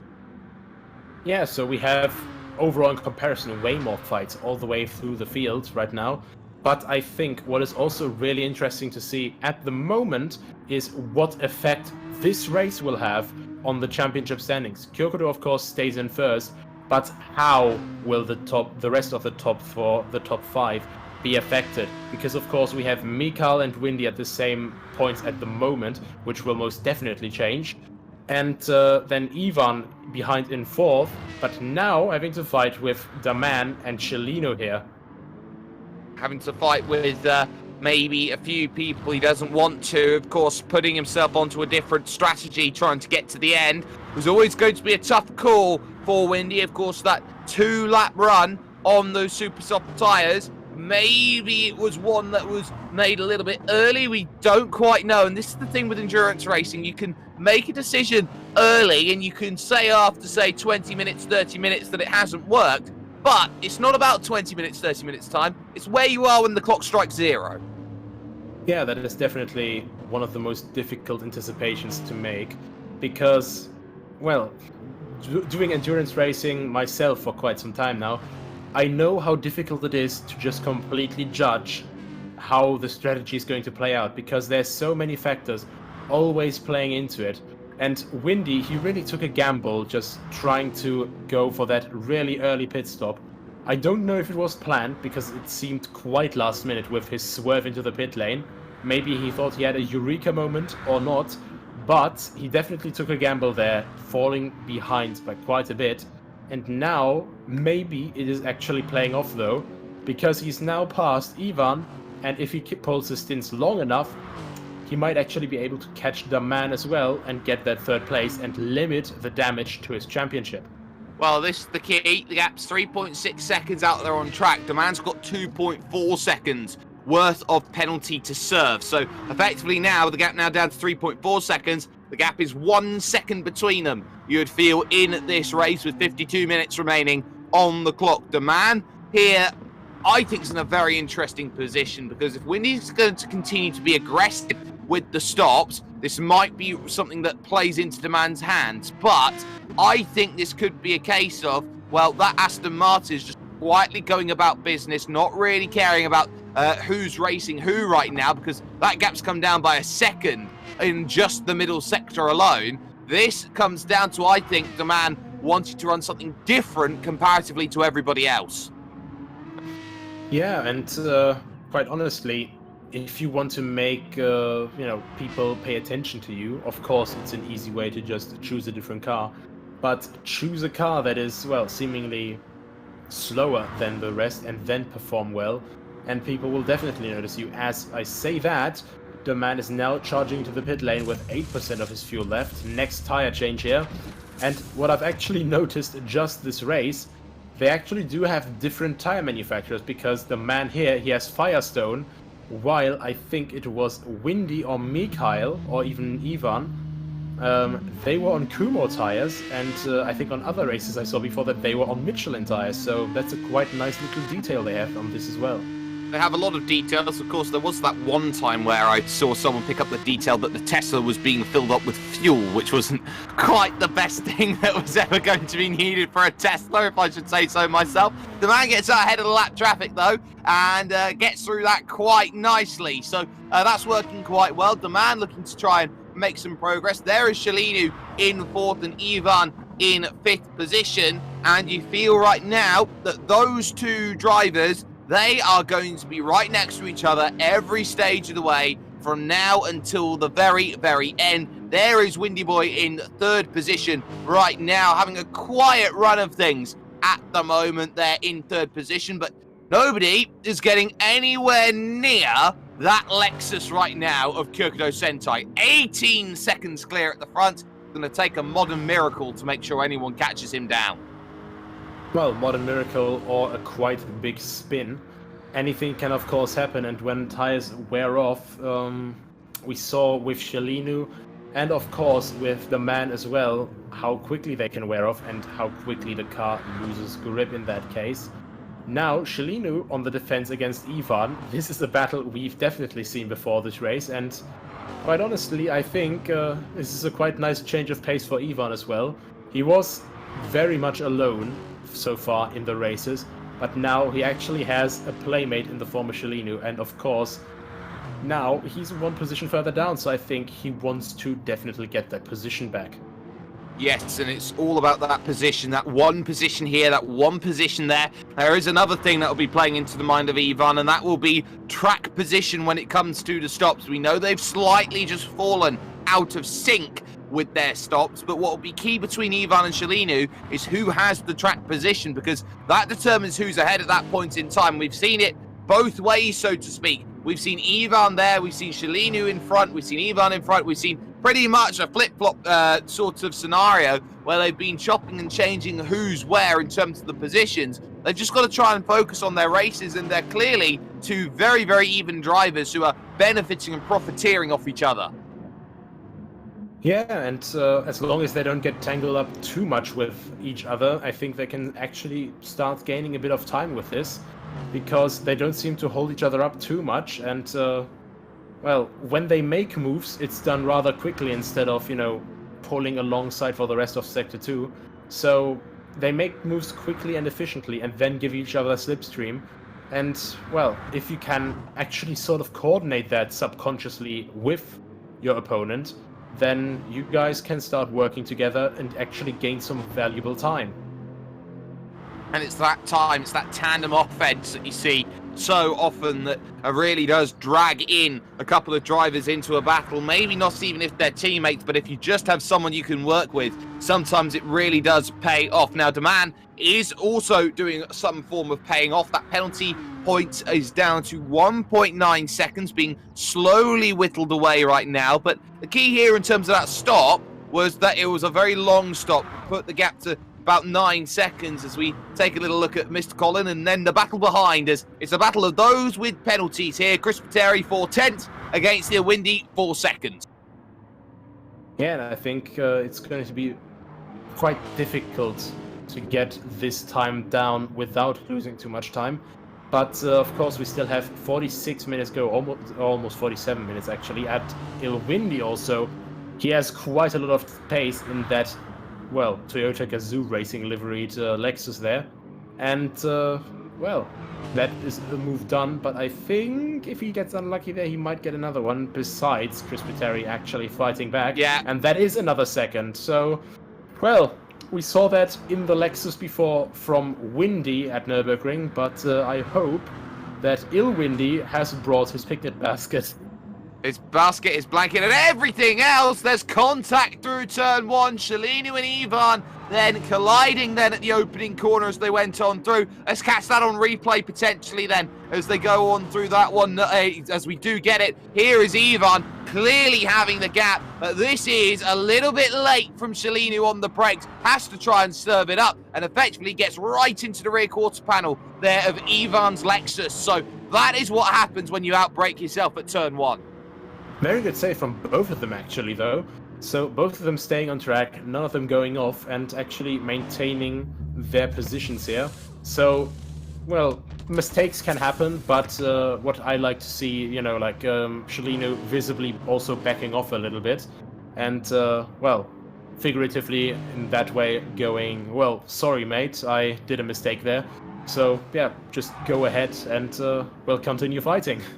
It's one of the keys of Australian racing, actually. It's called the redress, and it is one of the things which I think is very seldom taught when it comes to racing. I think a lot of European-style racing and the like is all about trying to make sure that stewards sort things out after the bells and whistles. But speaking of that, we're at half-time here in this race. We are going to go picture-in-picture for a moment. We'll be back with more after this. This event is brought to you by World Pro Racing, the Malta Motorsport Federation, GMR Entertainment, WJ England & Son, Melita, Media Looks, Restream.io, Gaming Malta, VisitMalta.com, and TVM Sport. This stream is powered by Melita, using Melita Gigapower Internet.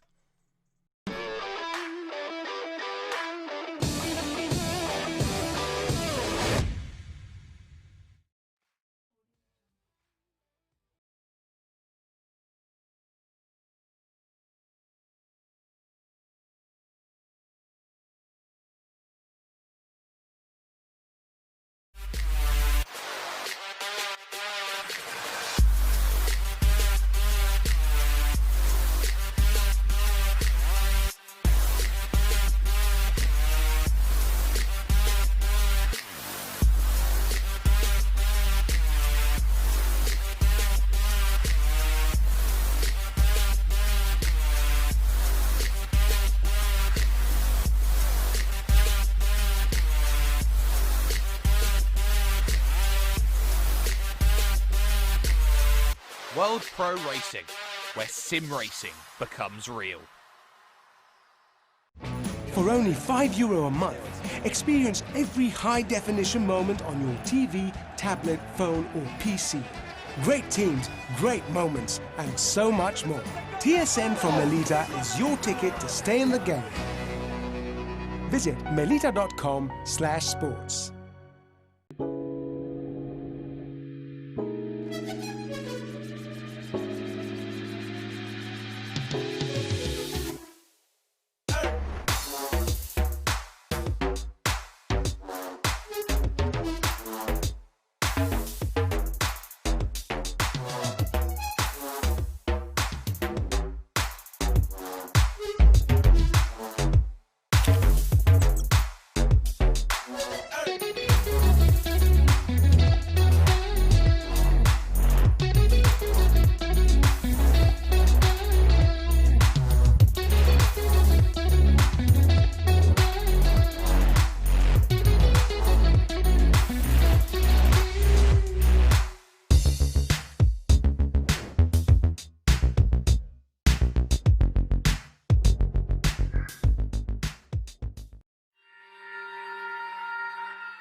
Senna was a god. No one could even dream to follow him. I'm from a very humble background. The role of women at that time were really difficult. It's just so dangerous. You are risking not only your life, but also my life.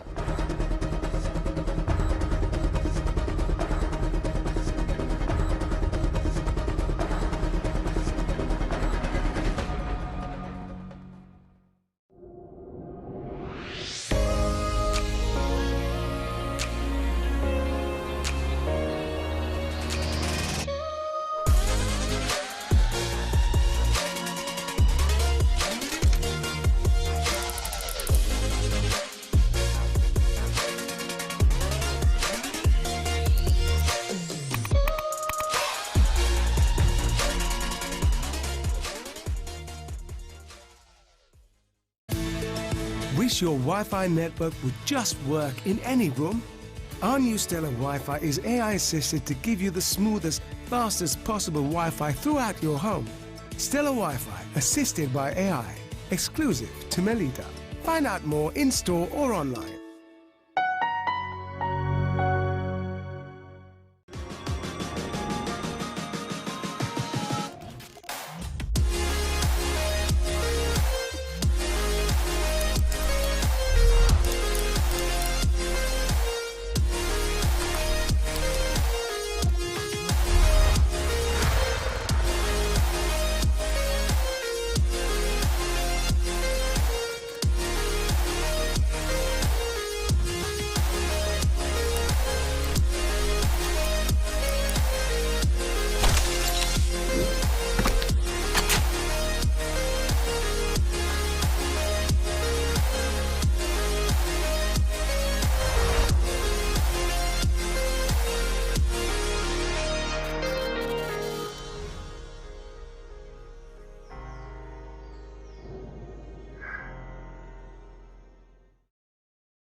World Pro Racing, where sim racing becomes real.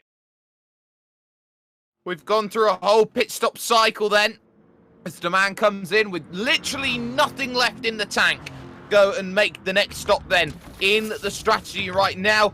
On with the fuel it goes, and let's get ourselves getting on away. The man on the Firestone should filter back on out into 6th position right now with 36 minutes and 46 seconds remaining now here in this race. There is Sasha in 7th position, should be nowhere near close enough to get to the man. It's a front 6 race between 2nd and 6th, and Kyokudo out and away at the moment, as he has done so many times before. The penalty down to 1.4 seconds, but Jake Sperry, Nicholas Hillebrand. Nicholas, we've been looking at Kyokudo Sentai with just awe and admiration over the course of this race. Not only was he at 1 point in qualifying, 3/4 of a second clear at the field, that one coming down to 3/10, he's now 25 seconds clear at the field and on to put a 3rd straight victory in the HyperX Endurance Championship. This is looking like Kyokudo's paradise, and everybody else is just playing in his pool. Well, I think he definitely has had everything go his way. I think, of course, when you sign up to such a championship, you practice, and you plan. And you could really say that everything has gone according to plan for Kyokudo, and, well, the fruits of his labor are showing now. And overall, at the moment, I don't see anyone beating that fastest lap, so I think he's going to go for another Grand Slam, just like the Nürburgring race here, which is just overall quite impressive. So what else can you say other than just absolute magic happening from that man? And meanwhile, we're seeing the continuous battle for 4th place, the never-ending battle here between Cellino and Ivan. I will have to correct you there and say that for Kyokudo, it's not going to be a Grand Slam. In what way? In the way that he hasn't led every lap of this race. Oh yeah, actually, sorry. Well, there's Cellini making a mistake, going through turn 4. This is going to open the door to Ivan, who breezes around the outside and picks up 4th place once again. A very comfortable overtake then by Ivan. Lexus against Lexus going up the hill. And there we see there just how the schedule had been going right now. But Ivan here is doing a brilliant job just picking up that position, and once more the positions flip-flop around. Yeah, and I think we're going to see that continue for quite a bit longer, because overall they seem to be quite evenly matched on pace, and well, what else can you say other than let's see until the next pit stops how they will tackle that strategy once again. It's not that much longer to go now, only 34 minutes and 7 seconds. So, well, with an average lap time of around, let's be generous, 1:31.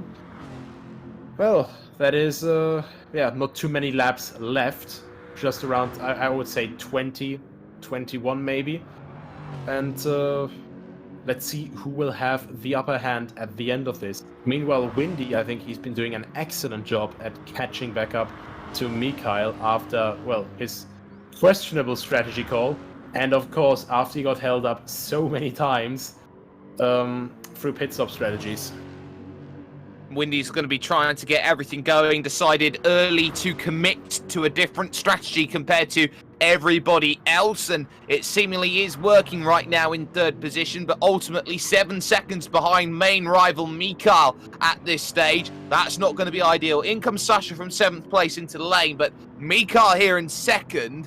This is going to be something very interesting to keep in mind, because Mikhail has been effectively around a couple of tracks here and a couple of tracks there, 2nd best in terms of the racing, but sometimes even 3rd best, and it proved at Monza it was 3rd best for Mikhail as they tied it up on points. Needed a strong response, and okay, yes, 25 seconds right now for the race leader, but this is still a strong response to Windy, knowing that it is effectively one versus the other in terms of 2nd place in the championship.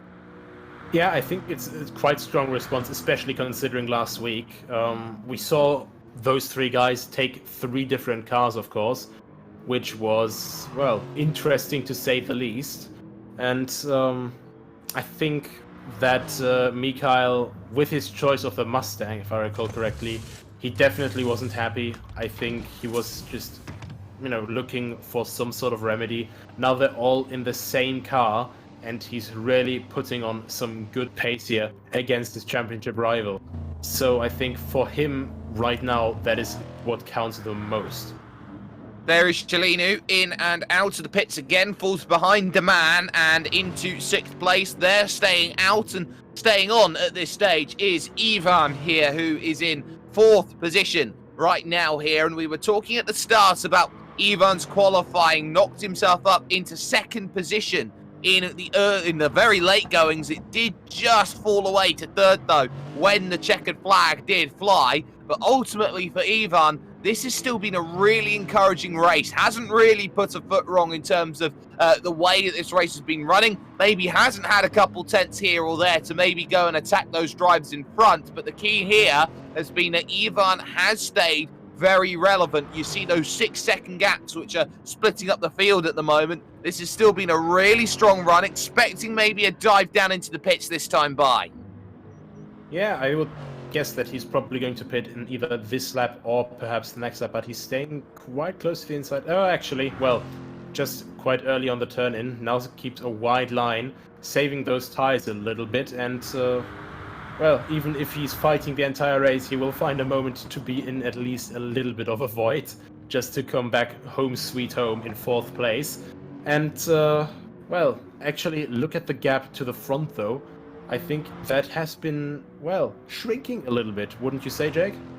I'd say it has been. It was there at 40 seconds, but ultimately that gap's coming down. Windy Boy there, 35 seconds, almost 34 and a half behind your race leader at this moment in time. So this is all about who finds what and who gains the little advantages here and there. It all depends on tyre, of course, as well when it comes around this place, because we've been seeing that ebb and flow in terms of tyre life, how some drivers have been gaining an advantage through undercutting other drivers here and undercutting other drivers there. So sometimes you see that gap looking like it's increasing, sometimes you see that gap looking like it's decreasing. That's just racing in a nutshell, especially when you've got such an aggressive strategy deploy like you do today. Windy and Chris Spiteri in at the same time. Both running on absolute fumes there, 1%, and I think we've only seen closer once with our lads in the race coming in with 0% of the fuel left over, so basically just rolling in there. And now we see Windy here with his Gazoo Racing Toyota liveried Lexus coming out of the pit lane and that long autopilot phase. But here we come with Ivan. It was 2 laps later, and he's putting on new rubbers. I would guess he stays on the super softs, and the question is now, where does he come out? Chelinu comes around here. You can see how quick that Lexus is going. He's absolutely just torturing the engine on the absolute limit to go as fast as possible. Well, some would say in my neck of the woods that he is fanging it around this circuit and is doing so at a rate of knots. But the question is it going to be enough? There is Ivan on the pit exit. There is Chelinu. And you are going to have to tuck in behind Sunshine, because Ivan has got himself ahead in 5th place. What I found to be very, very fascinating, though, just before Ivan pitted, he was catching up to Windy bit by bit, just a few tenths at a time. But from behind, from a 6.5 second gap over 1 lap, came the man, and he was even faster. He caught Ivan by a second. And now, of course, it's gone up a bit again, because he was in the pit lane as well. But I would say Windy might not be completely safe yet, because the man, he's really pumping out these lap times right now with his V12 engined Aston Martin, as Windy now heads to the pit lane. Yes, but at the same time, Windy now will take the advantage on the tyres and will now start to try and pull away again. There's 7 tenths left on the penalty for the man, who's been trying to serve this all race long. Do not count your chickens just yet. There is still a lot of time remaining in this one. Just 27 minutes remaining here in the race. The podium definitely not secured, I think is the right way to say it, as Ivan and Chelinu both make their way through. Windy Boy's on the pit exit right now, 70% of the tank there on those super soft compound tyres and going through the curve of the Sol to try and put the power down. Where are you going to final out? This looks like it's going to remain third place for the time being. No, it's actually fourth, and it's actually fourth by a very long margin, because here comes Ivan to the outside, trying to pick this one up. Windy was not expecting this then, as they go on through. Ivan's going to be forced to the outside. That might be penalty worthy. They're just putting tyres a little bit too far out, and the system can be a little bit ruthless, but gets away with it this time, does Ivan, as they go up to Ferradura. Windy somehow just gets fourth. Yeah, barely able to hold on to that position, but I think it got a lot closer for comfort. Well, a lot too close for comfort, as you would say, for Windy in that situation, because I think he had more of a comfort space by now. But Ivan and Cellino, they really haven't been slowing each other down all that much. And Cellino, of course, if Ivan starts fighting Windy, both of them will slow down a bit, and Cellino is just laying in wait there. He's ready to strike if something happens. I believe the term is laying siege at this stage. You surround yourself behind a driver and you just wait for the mistake. You wait for the moment you can make that breach in and start your attack. That's what Cellino, I think, is doing at this moment in time. He is laying siege as they are side by side, almost there as they go on through. Windy Boy there in fourth position, having a nice run of things, and in fact it's now 0.8 of a second clear as the timing and scoring just went a little bit wibbly wobbly, timey wimey over a little bit there. But Windy Boy currently in fourth position, having a really good run. Top two though, they look like they are very, very much secure right now. Kyoto 27 seconds clear of Mikhail in second. It doesn't look like there is anything in the world that is going to be stopping those two drivers finishing 1 and 2. Yeah, it most definitely seems that they are, well, for now, for this race, completely secured. And of course, Mikhail will be very happy about that, because Windy seems to be struggling, well, quite a bit at the moment with differing strategies with traffic, and of course with the constant battles he got involved in. And well, I think he's trying to salvage a good result out of this. He's doing a very good effort, and now he's gaining quite a lot of time on Daman, actually. That was a second just gone out of nowhere. And well, a bit weird, because normally, well, actually no, that is Mikhail that we just saw there. And there we are with Daman. I think he may have lost a bit of time there with the back marker. I'm not quite sure. Old tyres. Well, old tyres, of course, as well.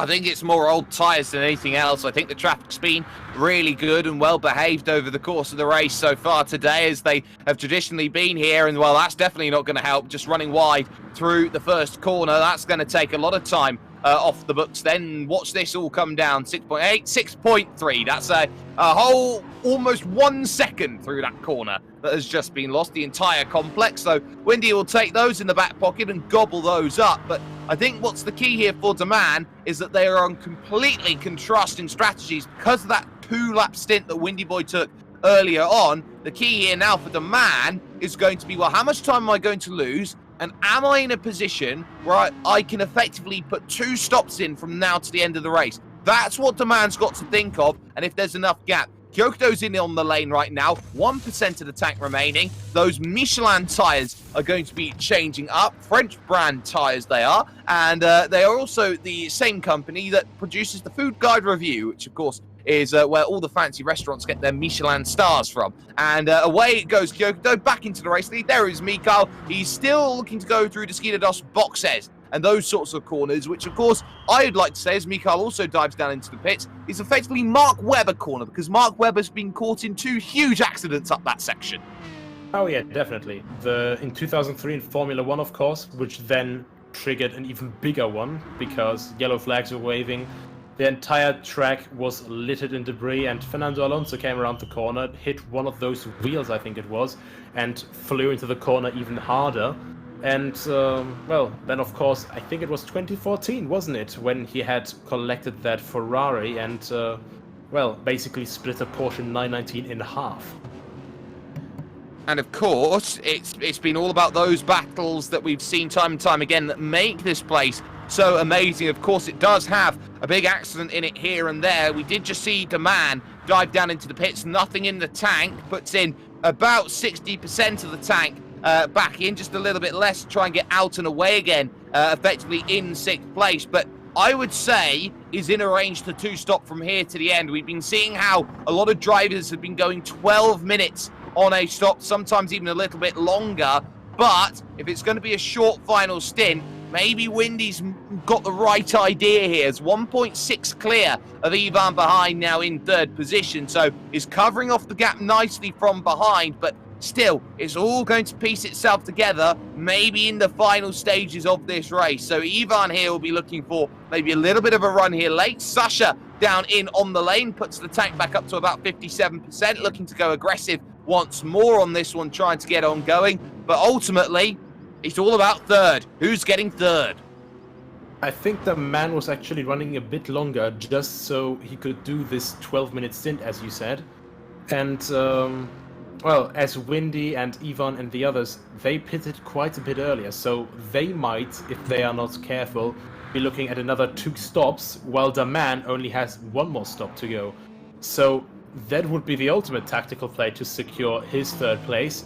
But of course, Windy will not want to give that away, so I think he's pushing quite hard right now. You can see the gap against Ivan shooting up more and more. And of course, he's pushing and pushing and pushing, but is he pushing too much? Because we see how much these tires can just break in and lose all of the grip. There is also one more caveat that needs to be thought about in terms of the man's race here in the Aston Martin, and that is the fact that he will be pitting only once compared to twice, but that stop, if it's pitting at 12 minutes to go, is going to be a lot longer than, say, the person who pits with 3 minutes to go. Oh, that's for sure. But nevertheless, you know how long the pit lane is, so I'm just wondering if perhaps he was accounting for that. He knows how long you hang in that autopilot. He knows how excruciating it is to wait for the autopilot to finally set out so you can start driving yourself again. And, well, right now he's doing very, very good pace. Of course, 2/10 of penalty left, but I don't think he quite cares so much for that right now because he is gaining time on Shalinu. He's gaining time on Ivan, and of course, well, he's pretty much at least keeping the pace with Windy right now. Keeping a very good pace, and he'll be hoping that he gets up there and really does challenge. Just want to take this time, though, to thank all of the sponsors that have been cycling on the top of your screen right now. They have all done a fantastic job as Shalinu dives down into the pits then and takes the stop. So on go a fresh set of Michelin tyres, and this should be off and away in the not too distant future for Shalinu right now, who's been doing a great job. There is Sasha, who is in 7th position right now, but Shalinu should comfortably be ahead of that by a good minute at this point. Shalinu just rounding through the couple of corners right now. It's going to be behind the man, of course, who's just gone through there in 5th place and off into the distance, never to be seen again by Shalinu. But ultimately, this is still a really good run from Shalinu. Not close enough really to make some challenges to the top 3 per se, but Shalinu has really shown a good run today. Yeah, I think, wasn't it him that lost connection last round at Monza? Yes. I think it was at Cova Grande, and we all wondered what had happened. So that was very unfortunate. I think he's going to be very, very pleased after that disastrous race last week to be up in 6th place right now and, having a very solid performance here. Absolutely. Of course, every racer wants to be a place here and a place there, and of course, that's everyone included. That includes me sometimes when I'm out there sim racing. And of course, that's another thing that's put into mind, is that anybody can be a sim racer. All you have to do is get yourself a nice cheap bit of gear and maybe something like, say, a PlayStation or, say, an Xbox or even a PC that can run the games that you want, and you're there at the races. You can race, you can be up there, you can race with professionals and all the rest of it. I've kept seeing over the last couple of days Tony Kanaan putting up sessions here and sessions there in certain simulators. So there are professionals out there who race all the time. You have that opportunity to go out there and practice and be along with them. And I think it's also worth noting as well that no matter how much racing there is, there's even more sim racing. Yeah, most definitely. And actually, speaking of Tony Kanaan, I had a quite funny encounter because, obviously throughout the entire quarantine time, we were, all of the pubs and all that were all closed. So us being responsible adults, of course, we had to keep to social distancing, and besides, if we all wanted to go to the same pub, we would have had to get a plane with friends from America, England, Germany, wherever we were from.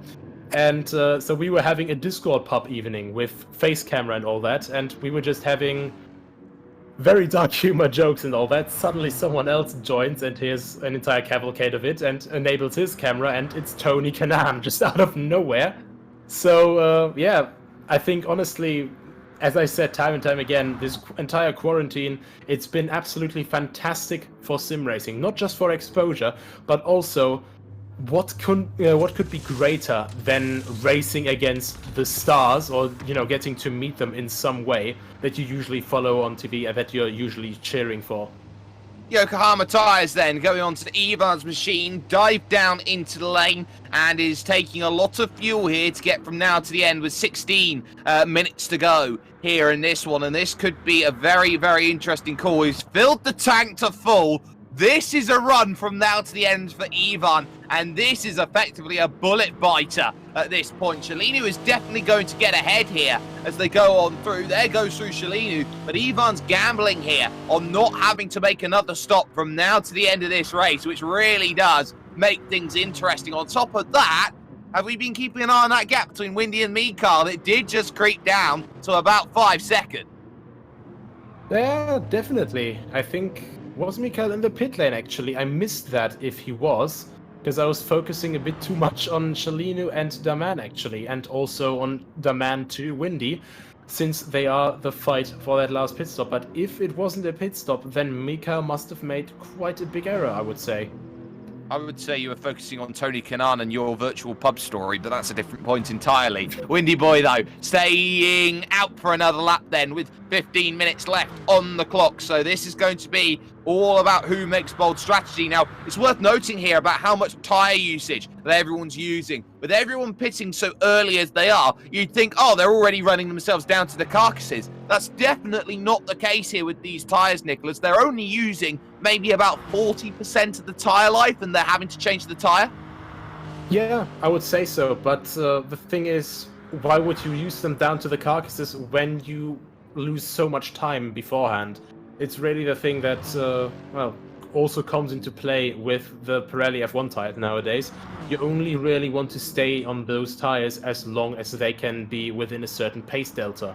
And these guys here, they are playing the exact same game. And of course, with the accelerated tyre wear, it's a lot more dangerous of a game to play. Certainly is. Going up the hill, then through Ferradura goes Daman, a bit of lap traffic in front, and that is the battle for 8th and 9th place then in front between Windy and Mr. Colin out there on track. The difference is 1.2 seconds, and there is 1.9 seconds of penalty that Windy has to serve, and we've seen that up over 4 seconds at points over the course of this race. So the picnic very much nearly done for Windy, but this is not the gap that he wants right now. He wants a little bit more space to work with Mr. Colin. He's gaining a bit of time, though, and he now has that gap at the desired 1.9 now over 2 seconds, because Mr. Colin is going to have to cede place here to driver behind.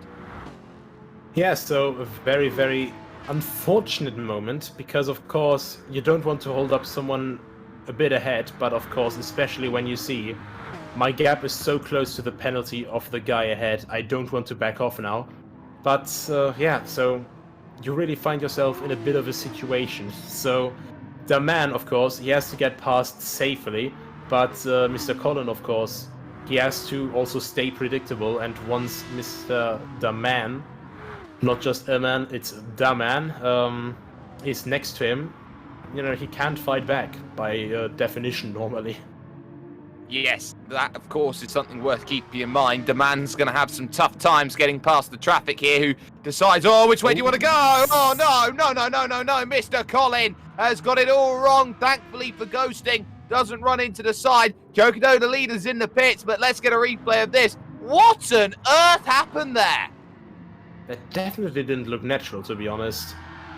I think that something must have happened there, because for the entire time, I thought at first he was weaving over to let the man by, but that's really not what either of them needed, to be honest, because that just cost the man and, of course, Mr. Colin as well quite a lot of time.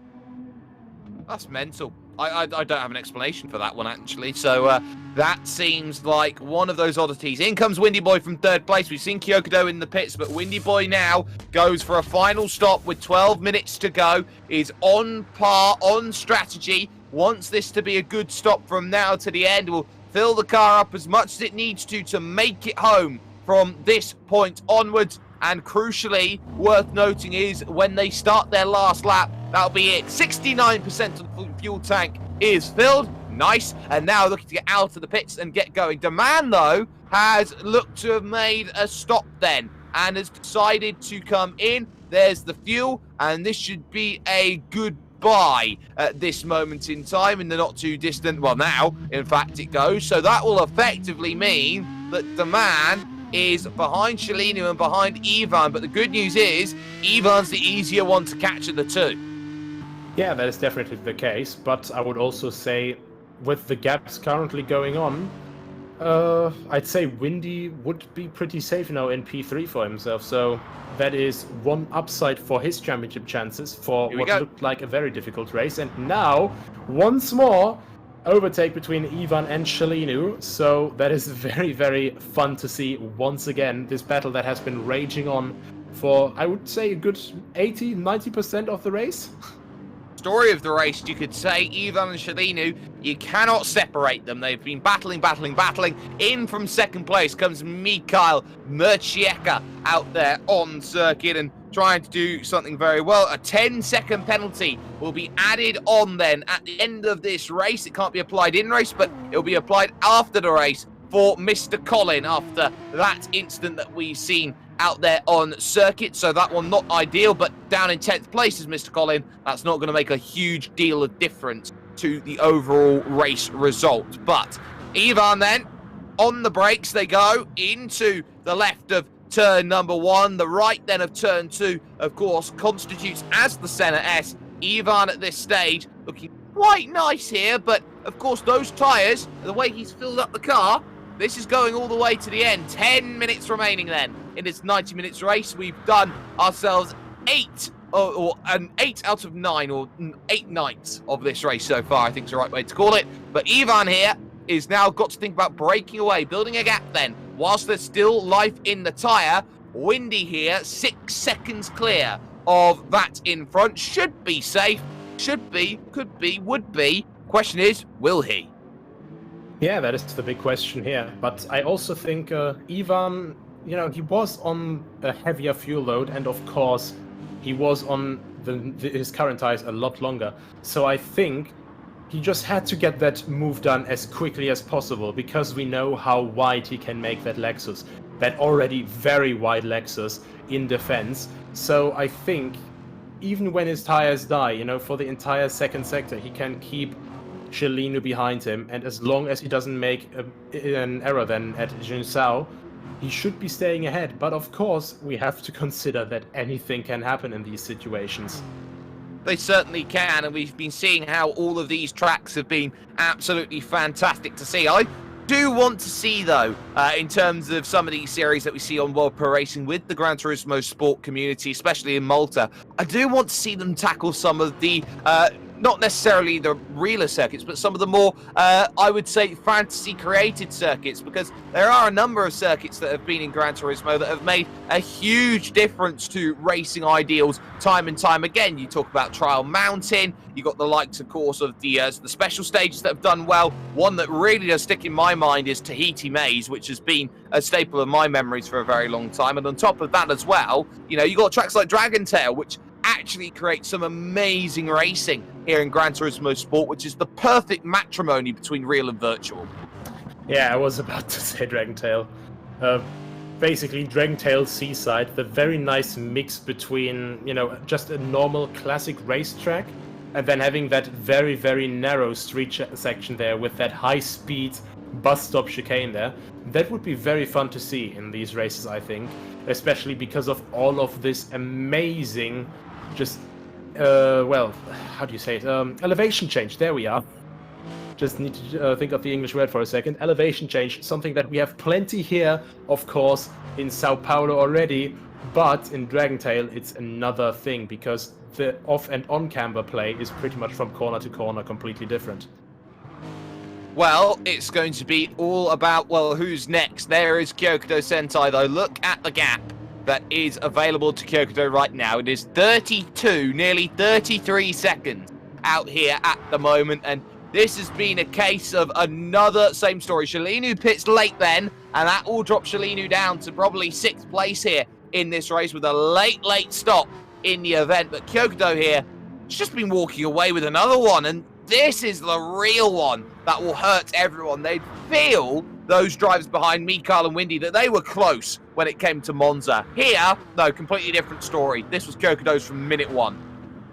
Yeah, I think this is not only just, well, a literal victory for Kyokudo, but I think this is also a very big psychological victory, because Mikael and Windy, they felt they had gotten closer. Windy got the fastest lap and the pole position at Monza, and it seemed that just because of this reset, you know, this very unfortunate situation that he found himself in, that was the reason why he lost the race in the end. But, you know, here the gap just seems to have broadened again so widely, and that is really where Kyokudo just really plays his cards so well, because in the last week he suddenly seems vulnerable, he seems touchable, and suddenly he's just soaring to new heights. There's not much you can do when you show weakness. You've got to get back up onto the horse. You've got to get tougher. You've got to get meaner. You've got to get braver. You've got to get bolder. And that's what we've seen. Mikael's there in 2nd position, 13 seconds ahead of Windy Boy 97 in 3rd place, who he himself has 9 seconds over Ivan at this moment in time. This has been a case of Mikael now just taking a little initiative over Windy Boy. Windy Boy here has had to damage limitation mode his way towards that 3rd place and has had to do something very unorthodox to get to that 3rd. This is going to be a case of Mikael taking the battle here today, but in terms of mental advantage, I think Windy Boy takes more out of this. Yeah, overall, I would say he does, because especially considering from the start of the race and him being trapped and inside that group that was fighting among each other, he really did everything he could, and the profits are really visible right now. So what I'm just interested right now is who will be on top of those two guys next week at Spa, because if Mikael just gets ahead of Windy in that race, he will get 2nd place. But if Windy gets 2nd ahead of Mikael in 3rd, they will be locked in points again. So it's quite interesting, well, to see this fight to finally finish, unlike Halo 3, for example, or well, Halo 2, sorry, for example, where we then have to wait to finish the fight. But yeah, it's just a very long-winded battle that has taken twists and turns everywhere. Well, you could also say that they have a lot of practice when it comes to the Circuit Spa-Francorchamps, the season finale, because, of course, they had those casual races earlier on in the year, and they had that big championship push, which was won by, guess who? Kyokudo. We could be seeing another little change, and we could be seeing that absolutely wonderful Beetle back in action from Windy Boy, who absolutely championed and piloted that one to very new heights. In terms of the way this field is set, it looks like it's pretty much positions how they are. Just have a little look at Ivan in 4th position if we have the chance, because I'm very curious about the gap to the man, knowing that those tyres are going to be getting old and they are going to be in trouble. In fact, the man is the one under the pressure here. Shalinu, of course, had to pit very late. This is old tyres versus new then for 5th and 6th, and they will fight this one all the way to the checkered flag. The door slightly left ajar there by Demand, but no room to really pick that one off then. They will have to continue their fight. Yeah, he just tries to park it on the apex there while late on the brakes still. So I think he's just really trying everything possible to make his Aston Martin wider than it actually is. And, well, it seems to be working right now. But, of course, it's only 4/10, 3/10, all around that range. And we know how much time can be gained from the run from Junsao down to turn 1, or up to turn 1. Shalini just looks so bundled up with nervous energy, desperately wants to get through, is clearly showing the pace in the middle sector that Lexus can get through. Is this going to be a case then towards turn number 1? They've got 2.5 minutes. That means they've only got 2 laps to work this one out between them right now. On the brakes they go, into the left of turn number 1, out on circuit, the Senna S, which also includes turn 2, and through the curve of assault. Demand got this one in the bag in the opening couple of sectors. This is where Demand does well, having the grunt, the V12 engine to mitigate any losses on the tyres when it goes through the tight and twisty section. It's just here through the middle sector where Shalinu's got to be bold. Yeah, I think this is the really nice difference here as well, because through all these longer corners, we can see how Shalino, he can just take a further inside line, and that is too far on the outside, the man. That is contact. But it's only light. Here's another look down the inside at the Pinarino, but around the outside. Oh, Shalino, that's how you make a move. Yeah, that was definitely very impressive. I was almost getting flashbacks there to the collision with Mr. Collin, just, maybe a little bit less sudden, but that was one hell of a move from Shalino. And I was about to say, the man, he's going wider lines to try and save his tires a bit more, but this time it was a bit too wide, and then when they needed to, the tires just didn't want to grip anymore. That's the thing, you always had to keep the car behind, and that did not work out then for Demand, who is in 6th position. Will desperately try and fight this one back on the straights with the grunt and the power, and this one is going to have to be defended here by Shalino into turn 1. Demand searching for the inside. He'll have to switch that one to the outside to make this one happen. This will be their last lap of the race. Kyokudo, though, I think will have one more here compared to them. There is Kyokudo going on to start his final lap of the race. Just gives a few little headlight flashes to say, yeah, I understand and recognise it. It's the last lap. So now Shalino and co, they are going to be in this fight. And again, Shalino having to go defensive into turn number 4. But this is the sector now where it really pays off to be on a Lexus with new tyres underneath. And it's going to be a case of nothing more you can do if you're Demand, because this is where the tyre advantage really does come into play. Up the hill, the Laranjina corner. Here, this long right, which feels so much more tighter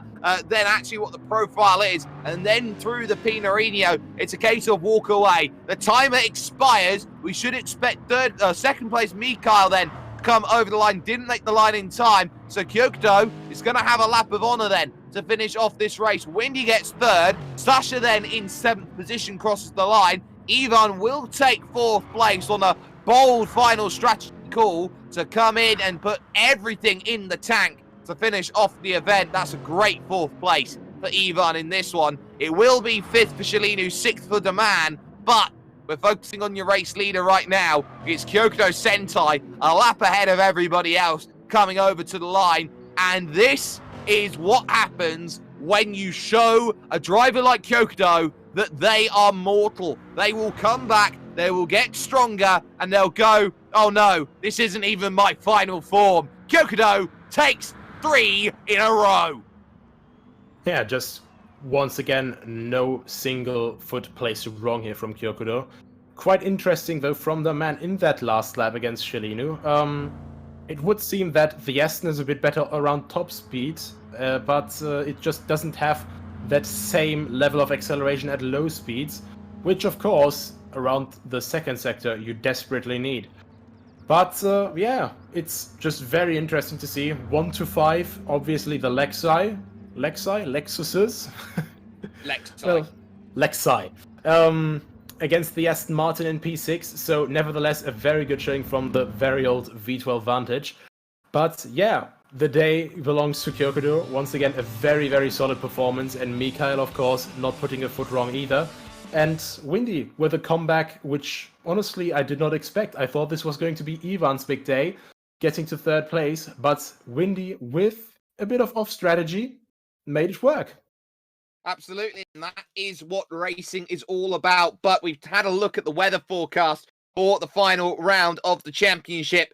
And, well, I think it's best to say you need to get your brolly out because it's going to be raining. Umbrellas at the ready. That is going to be something definitely worth keeping in mind. But of course, it's not the only thing that's going to be going on with World Pro Racing. Come back tomorrow night because we'll have ourselves some casual Wednesdays and we're getting all of the German GT3s out for some amazing racing action. That one you definitely want to tune in on. The places you can tune in on, well, the same places you're tuning in right now. If you haven't already, you can like, share, and subscribe to World Pro Racing. And if you haven't already, you want to get into some racing action, go over to worldproracing.com for some action. Of course, there's sometimes a few prize giveaways that are going on out there, but if you want to join in, if you want to get in some sim racing action, that's the place where you need to sign up. A massive thanks, though, has to go to everybody going forward here with some amazing racing. I believe that casual races next week even, but massive thanks has to go to the team that's been working hard behind the scenes, to the likes of Adrian Fagayo and George Muscat, who have been, of course, the stewarding team here behind this one. Justin and Nathan Mifsud have been on the cameras behind the scenes. Nicholas Hillebrand, Jake Sperry. Kyokodo's win again. And again, he has decided to step up his game, and everybody else have just looked around, and it's almost like they have just seen a whole new level hit in terms of the racing. Spa-Francorchamps, though, that's where the final round of the HyperX Endurance Championship comes to rest. The title not secure just yet. There is still one final 90-minute hurdle that will have to be negotiated. Where? At a place of all places, Spa-Francorchamps. We will see you there. This event is brought to you by World Pro Racing, the Malta Motorsport Federation, GMR Entertainment, WJ England & Son, Melita, Media Looks, Restream.io, Gaming Malta, VisitMalta.com, and TVM Sport. This stream is powered by Melita, using Melita Gigapower Internet.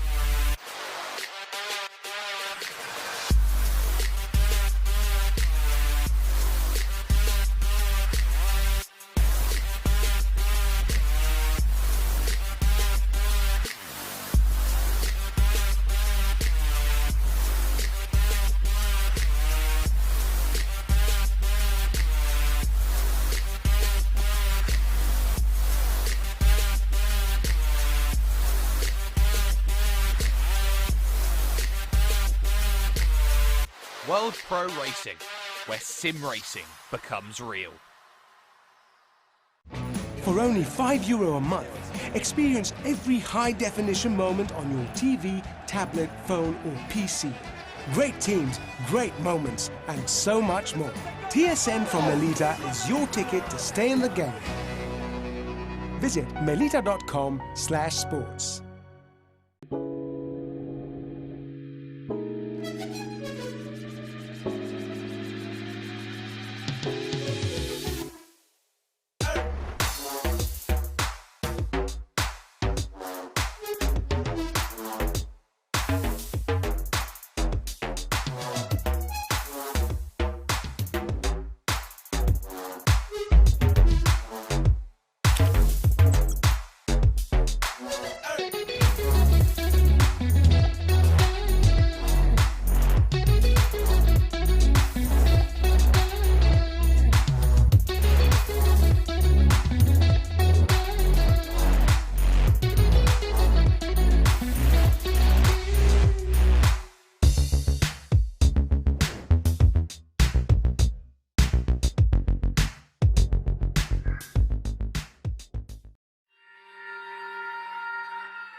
Senna was a god.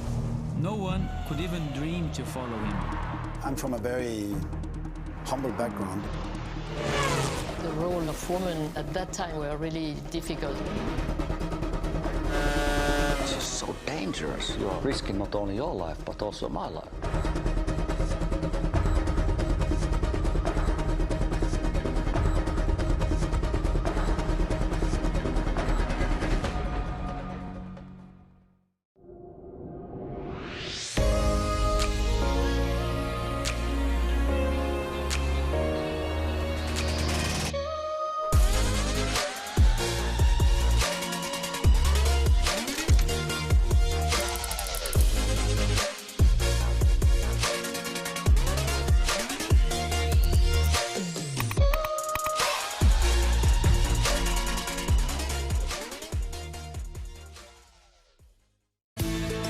Wish your Wi-Fi network would just work in any room? Our new Stellar Wi-Fi is AI-assisted to give you the smoothest, fastest possible Wi-Fi throughout your home. Stellar Wi-Fi, assisted by AI, exclusive to Melita. Find out more in-store or online.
World Pro Racing, where sim racing becomes real.